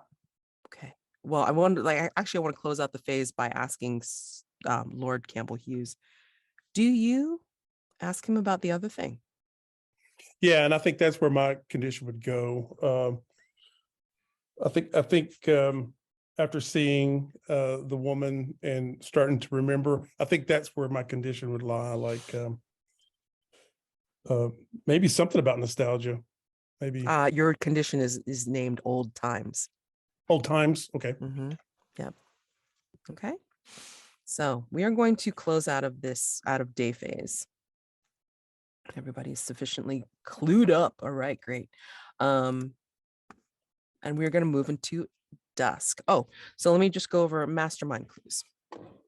So as you're building up in the investigations for each of these threats that you're going to be engaging in, when you get 12 plus on an information move, you get a mastermind clue. What that means is the mastermind clues build up into a game timer, and certain things happen at the mention of different levels of how many mastermind clues that you collect. So something happens with the first mastermind clue, something happens with like every, like, at the third mastermind clue and fifth and all this kind of stuff. So basically, once you get down to 15 mastermind clues, then that means that you get down to the end game where you face off against the mastermind. Except because the explorer's in play, all the numbers are reduced. Okay, so I forget what the number is supposed to be by 1. So instead of 15, it's 14. Mm. The servant, I think, shows up at, is it 2 instead of 3? I can't remember when the servant shows up, but everything is reduced by 1. Okay. The good news, maybe, is that we can use the explorer can use the mastermind clues to answer a question. Yes. Maybe So I think one can use 1 per threat. Maybe I don't know. Well, I mean, I think it depends on when you depending on the threat, because some threats only have 1 question that you have to answer, and then others have this one has a threshold question first, which leads to another question depending on how you answer it, which is what we're going to get into. It says clues, so plural. So I guess it could be. Yeah, that makes sense. Yeah. Okay. Well, again, depends on how much you want to incorporate. Okay. So we are now moving into dusk phase. Okay. Oh boy. Okay. So resolve any playbook moves or custom moves that are resolved during the dusk phase. It looks like we have several going off. So the American, the quickening. So let's read that move off. The quickening. You live with a curse that causes you to become savage, even feral, to the point where your body physically changes. At the start of the dusk phase, roll with composure or sensitivity. Your choice. So. Good. Should I do that right now? Yes. We are okay. in dusk phase. I'm rolling with sensitivity. Okay. That's an 8. All right. So on a 7 to 9, you manage to keep the quickening in check, but just barely. Take the following condition: drained. Shoot. Okay. So you add drain to your conditions. What happens when I get 3 conditions? Okay. So when you get into the 3 condition club, all right, you cannot take another condition because you ran out of room. And what that means is that you will have to take a mask to prevent a 4th condition from happening. So, it automatically triggers a mask like at the next time that you get a condition. The conditions can be used against you in appropriate, an appropriate circumstance that your condition or conditions would affect your roll or your action. So that would be when you roll with disadvantage. Disadvantage is when you roll 3d6 and you take the 2 lowest, along with whatever modifier you need to roll on. Okay, so yeah. And I will explain how to get rid of said conditions, for next time. Okay. But you are drained right now. Okay. So you will have that on your head. Now, let's see. Explorer. The REC. If calling upon the REC, Rear Admiral Alfred Bingley Green's effect can be used. So is that something that you will be using for? No. Okay. Ooh, wow. Okay. Interesting. Okay. So you can use it for dust phase or whatever, but you're not going to right now. Okay. Factotum, day work. You must choose one of the options for day work. So let's take a look at that move. Hello. Yes, the two options are either you learn something interesting about an active threat, ask the Mhm. keeper any question you like, Okay. they will answer truthfully or in the form of a clue, their choice, or you find something of use in the house, say what it is and give it to another hunter. They add it to their personal quarters. Which one do you choose for right now? I think it would be finding something of use in the house. Okay. Just because everyone else has gathered quite a lot of clues today. And I think it would be the lamp from the library. Mm. Who are you giving it to? I would give it to Doc, Okay.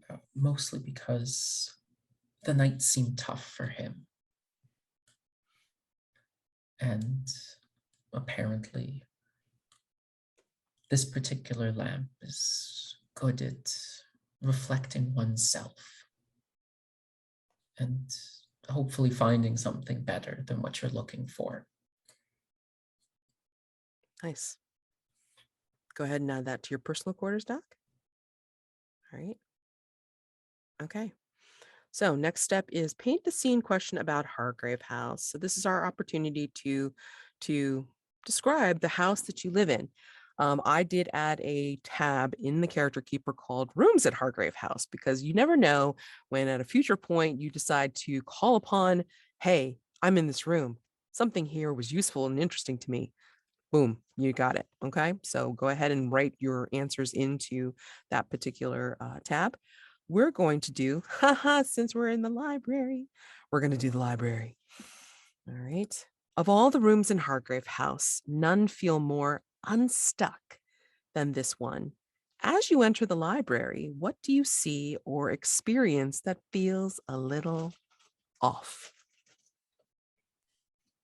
It would be despite the numerous large windows, with the curtains always drawn, there's never a draft in this room. The air is uncomfortably still, perfect for the books, unnerving for the visitors.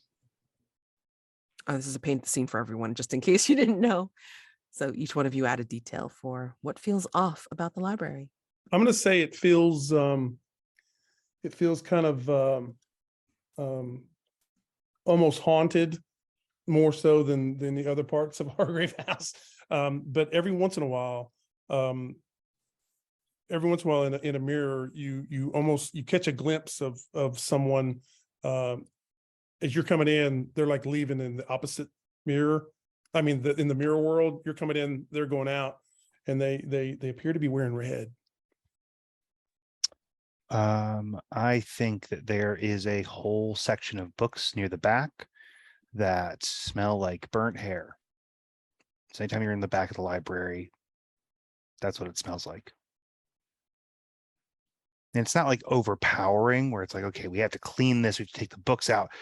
Like, because that's been done. It's been cleaned. It's been totally done. But like, they're right in the corner of your nose, if that's a phrase, which it isn't. Just a little hint here and there, like the ghost of a smell. I think because of how eclectic the collection of Hargrave House is, the wall of books are of different colors, some lighter, some darker. But once you like look at them from afar, take like a step back and see all these books filling up like a wall, you could almost see very disturbing images of maybe like monstrous faces as these like colors of books just make an amalgam of images. It could be, and it's different things whenever you walk into the room that you see in these books.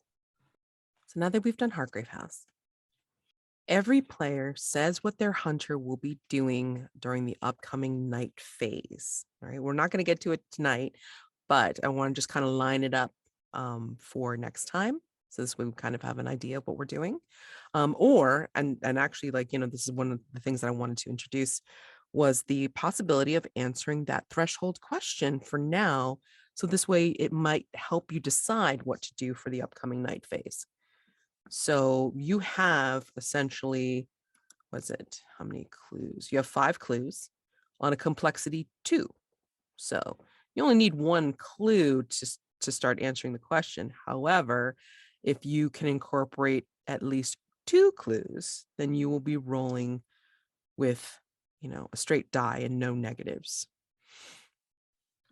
And then do any unused clues would be potentially available for the next question. Correct. Perfect. Correct.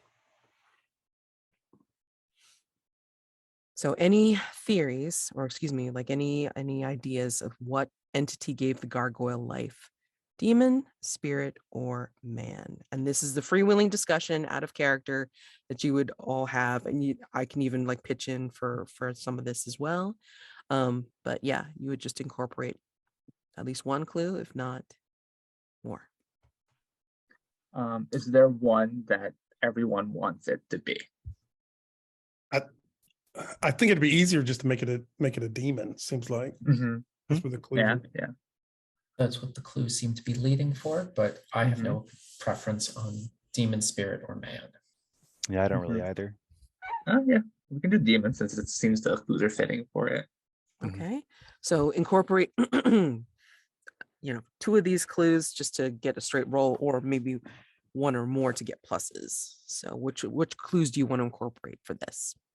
So blasphemous rituals are usually used to summon demons. Yep. However, since it would be saved for later, it is a possibility that the blasphemous rituals help us banish this demon, if that is something.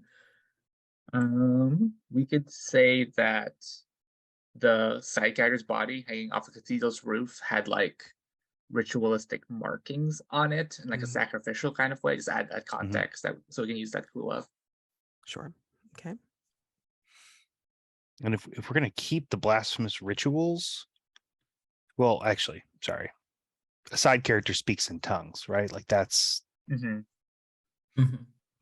think that's right there on a silver platter. Okay. Yeah. All right, cool. And did you give us the mastermind clue for that 12?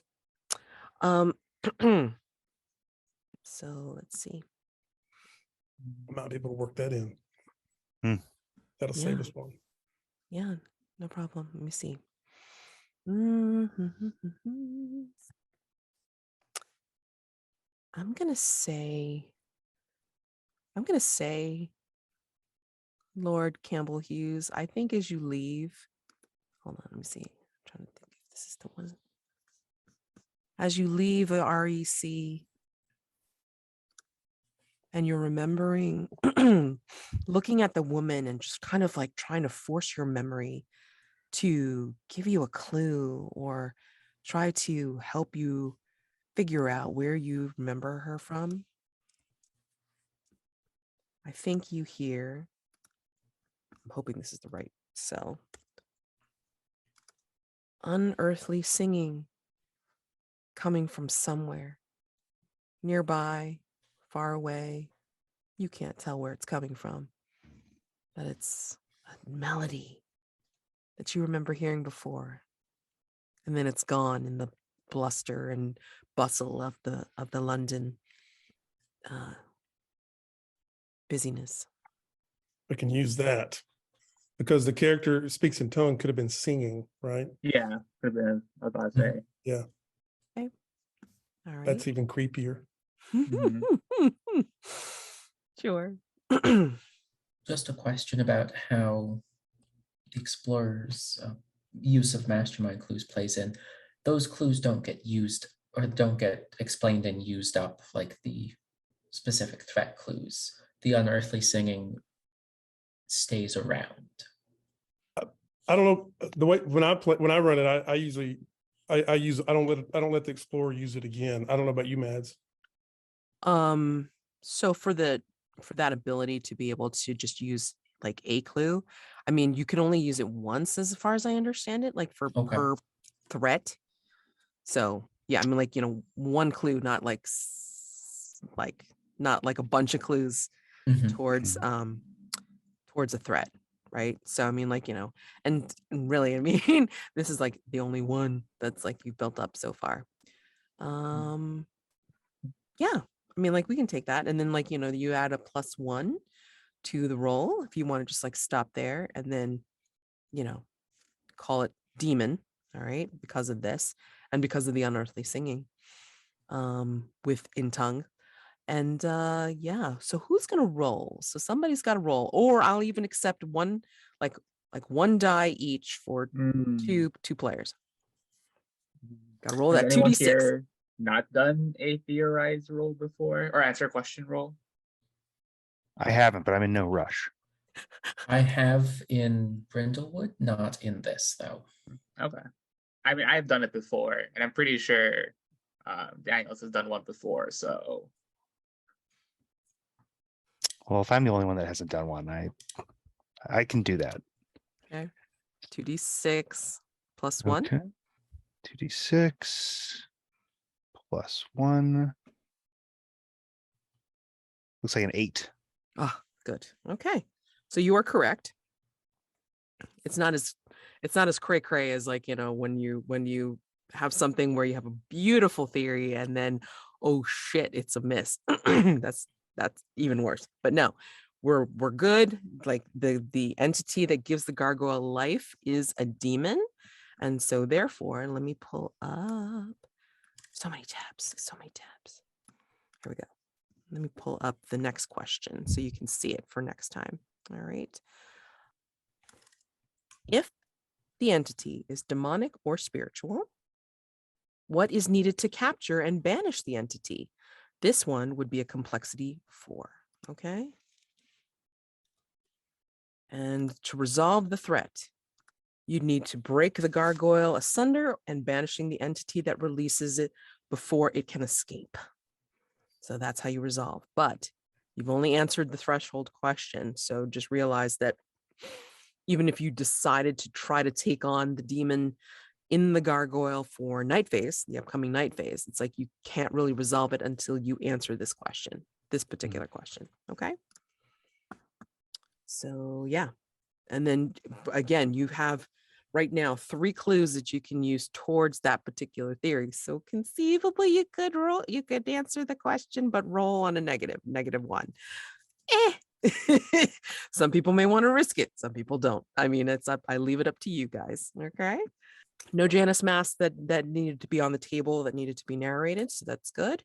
Does that help you figure out what you want to do for the upcoming night phase? And as is said before, the day phase belongs to the hunters, but the night phase belongs to me.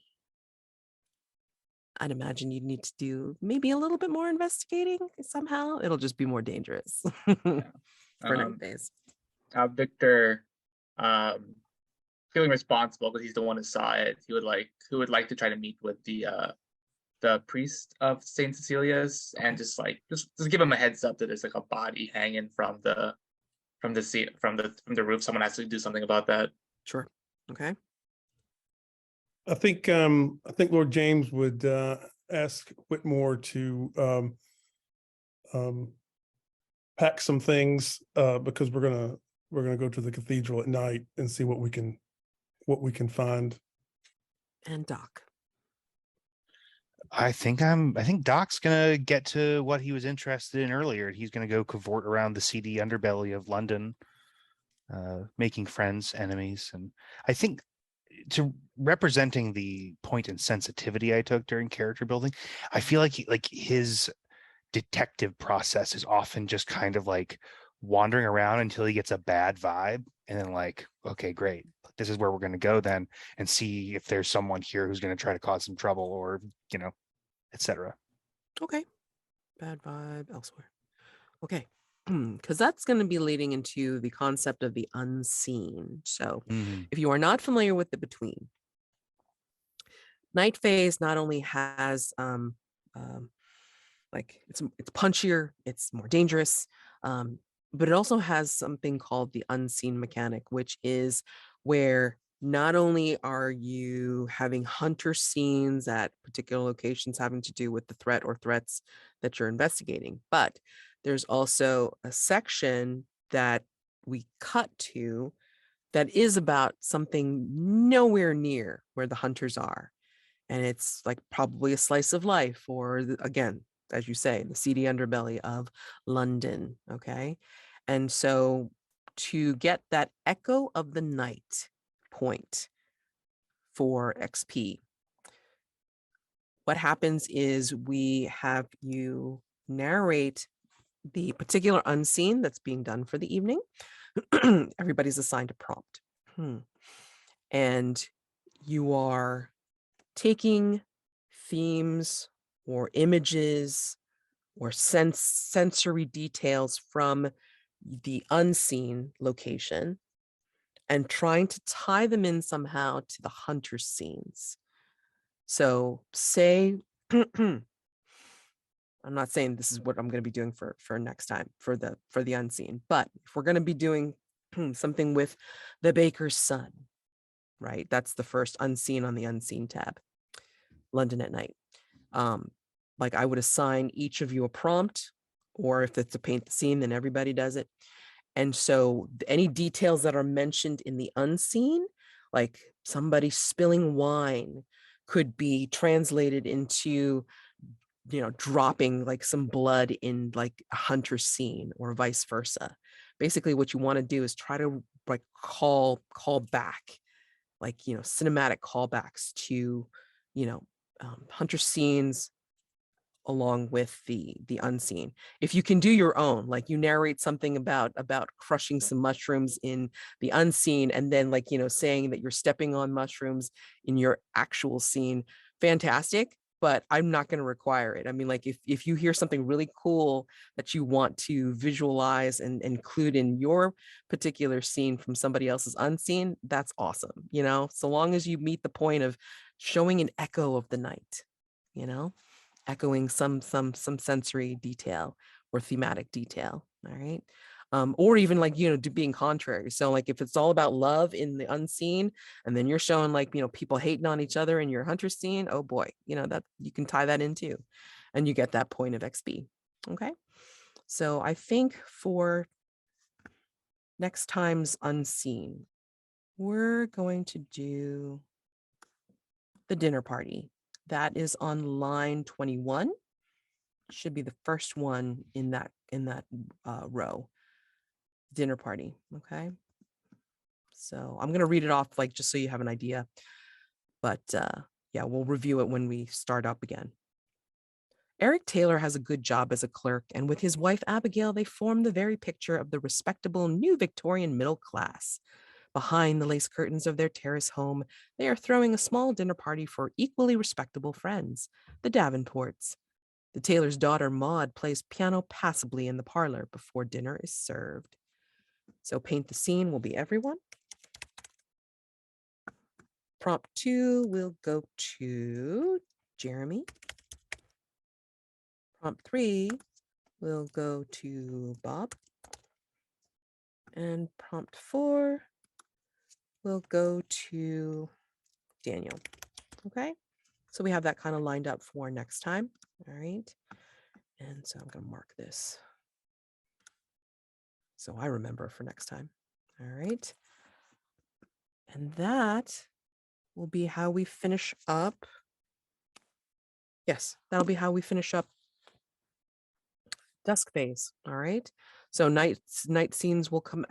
Night phase will commence with the reintroduction of the unseen to remind ourselves, as well as the answering of the first prompt, and then just a quick review about what you plan on doing when you're at the cathedral or out in the seedy underbelly, or you're, talking with Father O'Donnell in the cathedral. Okay, and yeah, all right. So let's close out for tonight. I'm going to do stars and wishes, and there may be a stinger scene at the very, very end. All right, so stars, for people not familiar with this, stars are things that you appreciated about each other, the gameplay, the game, and then wishes are things that maybe you want to see for next time. I consider this like a writer's room opportunity for anybody to say, hey, it would be awesome if my character could do this. maybe not necessarily next session, but this is kind of what I'm aiming for or what have you. And then maybe if you have like something that you wish you had done in this session, great too. But again, like we want to try to carry over into continuing this campaign. All right. So whomever wants to start. I could start. Yeah, star for everyone. Just everyone's characters are like super fun. I really liked all of them. Star for Whitmore, giving me a lot of like Niles from The Nanny, or like Jeffrey from Fresh Prince, kind of like the sassy butler character. I really love it. Star for Lord Campbell-Hughes, like much more businessman like explorer that I've seen in the past. Very just like, this is the job we're doing. We will go do this, and everyone is expectedly gonna follow me, aren't they? Kind of feel to him. It's really fun.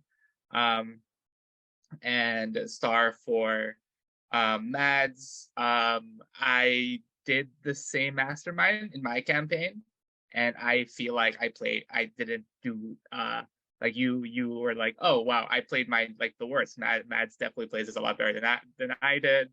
Like I will never live up to that, because even if the first scene I'm just like, yeah, this is really cool. Like it feels like one very suited to Mads, like the mastermind is, and it's really cool to see. Wishes for next time. I think the between like really sings when multiple threats are going at once, because then the hunters are in much more like disparate places around London, and we get to see much more of London. Like the one threat in the beginning is a really good warm-up just to get everyone into the game, but when there's like 3 threats going, and then like you're investigating one threat, and then the other threat shows up to like fuck with you, I always find that like a really fun part of the game. And then just and like and yeah, just vulnerable moves would be fun to do. And yeah, I think that's it. I also liked the way Mads did conditions, where she was like, she finished up the phase and was like, yeah, reviewing the phase, these are the conditions you get. I'm just like, oh, that's a very like it's a different way of doing conditions. And I was like there's so many times I was running the between where I was like, I have to think of a condition right now. What is it? I gotta do it, or else I have to do the next scene, and it's really stressful. And that's like a very like, I'll probably do that in the future. It's just like, I can just wait till the end and then like just like review it real quick. Yeah. So I start for that, and yeah, it was super fun. I'll go next if that's okay. Let's see, stars for Whitmore. I really liked how he was totally like unfazed by Puck, like didn't even like offered him something to drink. I mean, because it's a creepy scene, and then I just liked how unfazed Whitmore was. A star for Victor's roof chase. I love Victorian roof, because I'll see like when you hit like bricks fall off the side, and you just keep going. In my mind, I really appreciate Bob. A star for you for really embracing the horse. I feel like that we should be playing Ghost of El Paso with you at some point. And Mad, definitely a star for. I like Puck. I've not ever played this mastermind, and so I really like that Puck guy. That was a good one, because I know they're going to be around for a while. And wishes, I kind of want to explore. That's funny. I kind of want to explore some of the mass. I want to spend some mass so we can, for all of us, really. I want to start hearing about our backstories, and I really want to do something weird with mine. So I'm looking forward to that. I wrote something down, and I just can't read it right now. It looks like it says Goodlet or something. I don't know. Oh, good first choice. I think this threat is a good first choice, because it has that that first clue is like, you can like wrap that up and with a minimal amount of investigation and just start things rolling. So I think that was a good choice, Mads, for I don't know if you said that's what you're going to do. I can't remember what you said you were leaning towards, but I'm glad this is it. I'm having so much fun. So my star, I'm going to try to pick individual stuff to throw at each of you, but I will say in preparation for this, just binge watched the first season of Penny Dreadful. So like, and the first episode of a season of a new show is like usually so just full of momentum. And definitely with Penny Dreadful, there's so many things going on. And that same energy of like getting to see a little bit of this and a little bit of that, and not really knowing what's going on and having so many different textures and different scenes and moments, I felt like that was totally well replicated in what we were able to all of us work together to do today, from like some interesting friendly moments between our characters that kind of hint at more complex relationships, to just having a scene at the Royal Explorers Club is so perfect. I can visually like immediately was transported back to the similar scene in Penny Dreadful. Rooftop chase is so perfect.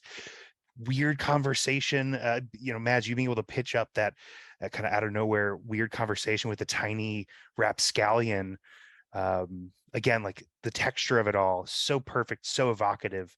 And it just kind of felt like all of us were having to be present to make that come together. Nobody was just kind of sitting back and letting things happen. Everyone brought somebody to the table, and I think we easily outdid Penny Dreadful, easily. But especially with Puck, that was creepy. I loved it. Stars on all of that. Wishes, I just want to put DACA a little bit more in the action. I think they're going to thrive in the action. And whether it's them, using their cowboyish vitality to exert their will, or them just getting roughed up and kind of spiraling into a sorry state, either direction I'm interested to see. And hopefully the vulnerable scenes between us that will come from that.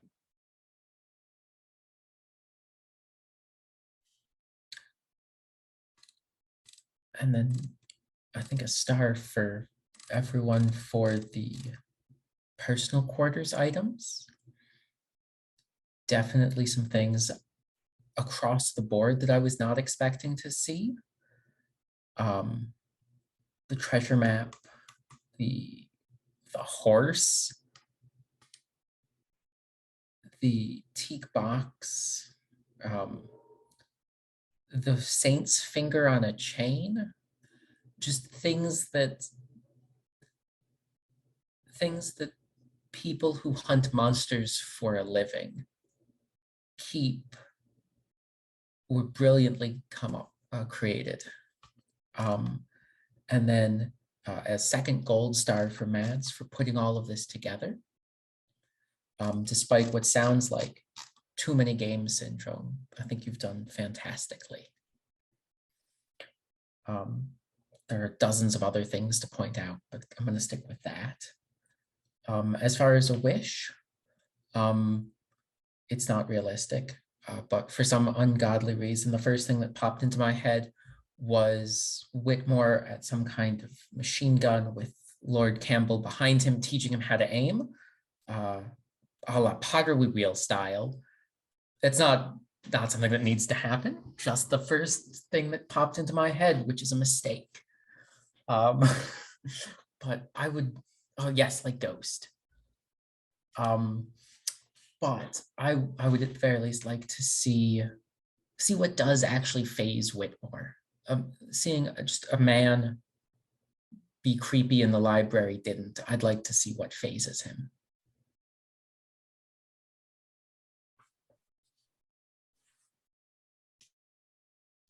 Star for everyone. And I agree with all the stars that were mentioned. My goodness. I mean, like, so many fun scenes with yourselves as individuals or together. And then just kind of like my best fun for doing this game is just like seeing the cinematic weave of scenes around each other and together. And this is so much fun for me. You have no idea. This is why I'm like running 3 campaigns. It's great. So I'm mad for games. It's wonderful. And yeah, I mean, just the dealings with the legacy, like, how getting used to the rhythm of how each one of you speak in character. I mean, like, and then that's how I'm going to try and respond. I mean, like, I have a few ideas of like when my side characters come out, but I'll tell you, it's being driven a lot by what you all are doing with the side characters that you're interacting with. And I won't know until it actually happens. It's like, who you want to interact with or what you want to do. So again, it just increases my skills, and just I'm having a ball because it's like, I don't know who you're going to meet. It's going to be fun for me to find out too. And yeah, so I mean, I think going through the day and the dust phase, like, went pretty well, and I look forward to seeing you guys handle the night phase as well as the unseen woven through it. Okay, and like how well you can hit the echo of the night, as well as um yeah, wrapping up that particular session. I mean, obviously, if there's like more time, then we can even delve into, okay, we're going to go into another day phase, and then like maybe we'll just be kind of off cycle. So instead of finishing from day till dawn, then maybe we'll just do like night through dusk again. Who knows? I don't know. So we'll see how it goes. And I look forward to that. I mean, like, my wish is to see all of your characters grow and change and adapt. And I want you guys to have the best stories. I want you guys to enjoy your characters. And I mean, I can only hope that I can bring out all of your moves and, slap on some conditions, and then see some vulnerable moves like at the end of like dawn phase, like next time or something like that, just to have you guys have the opportunity to be together and know what the full game is like, and experience it all, including the end when you reach the mastermind. But that's for hopefully far in the future. Stop rushing. My God. I mean, like, we've just finished episode 17 with my Friday group, and it's like they're going to be facing the mastermind sometime the end of this month. Who the hell knows? Oh, God. But anyway, I mean, this was a wonderful session. Thank you all so much. And just have to wait 2 weeks to get to the next one. So when I end this recording, and then I'm able to send it out, I will pop it into our Discord chat. So this way you can watch it, see what you said, and then be ready for next time. Okay. So, before we completely leave the session, I'm going to say, as you all convene and you're discussing your day's events, I think the camera pans up and out, moves away from London into the forests and the brambles and the wild and tangles of the countryside. And somewhere there's an abandoned manor surrounded by crumbling bits of marble statues and columns. There is some wear and tear to this manor home. And we race through the double doors into a puddled, broken tile foyer and hall, great hall of this place.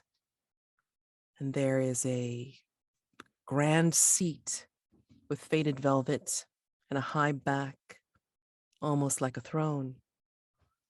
In this seat is the figure from the alleyway who talked with Sir Atticus, talked with Lord Campbell-Hughes. Getting my games mixed up, it's great. And she sits there, turns her hood to look into a puddle on the floor, and her eyes gleam, shining into the puddle. There are 3 servants here. One is red-haired, squat, and wiry. One is tall and thin. And another is burly, big, an absolute unit of man.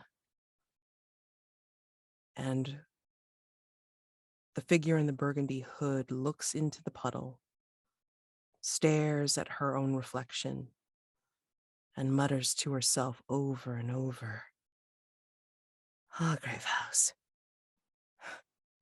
Hargrave House." Hargrave House. And the camera pans close, focuses on her eyes, which were looking down at the pool. And then suddenly her eyes look up into the camera. And the camera goes black. I will see you all next time. Have a wonderful evening, a wonderful 2 weeks. See ya.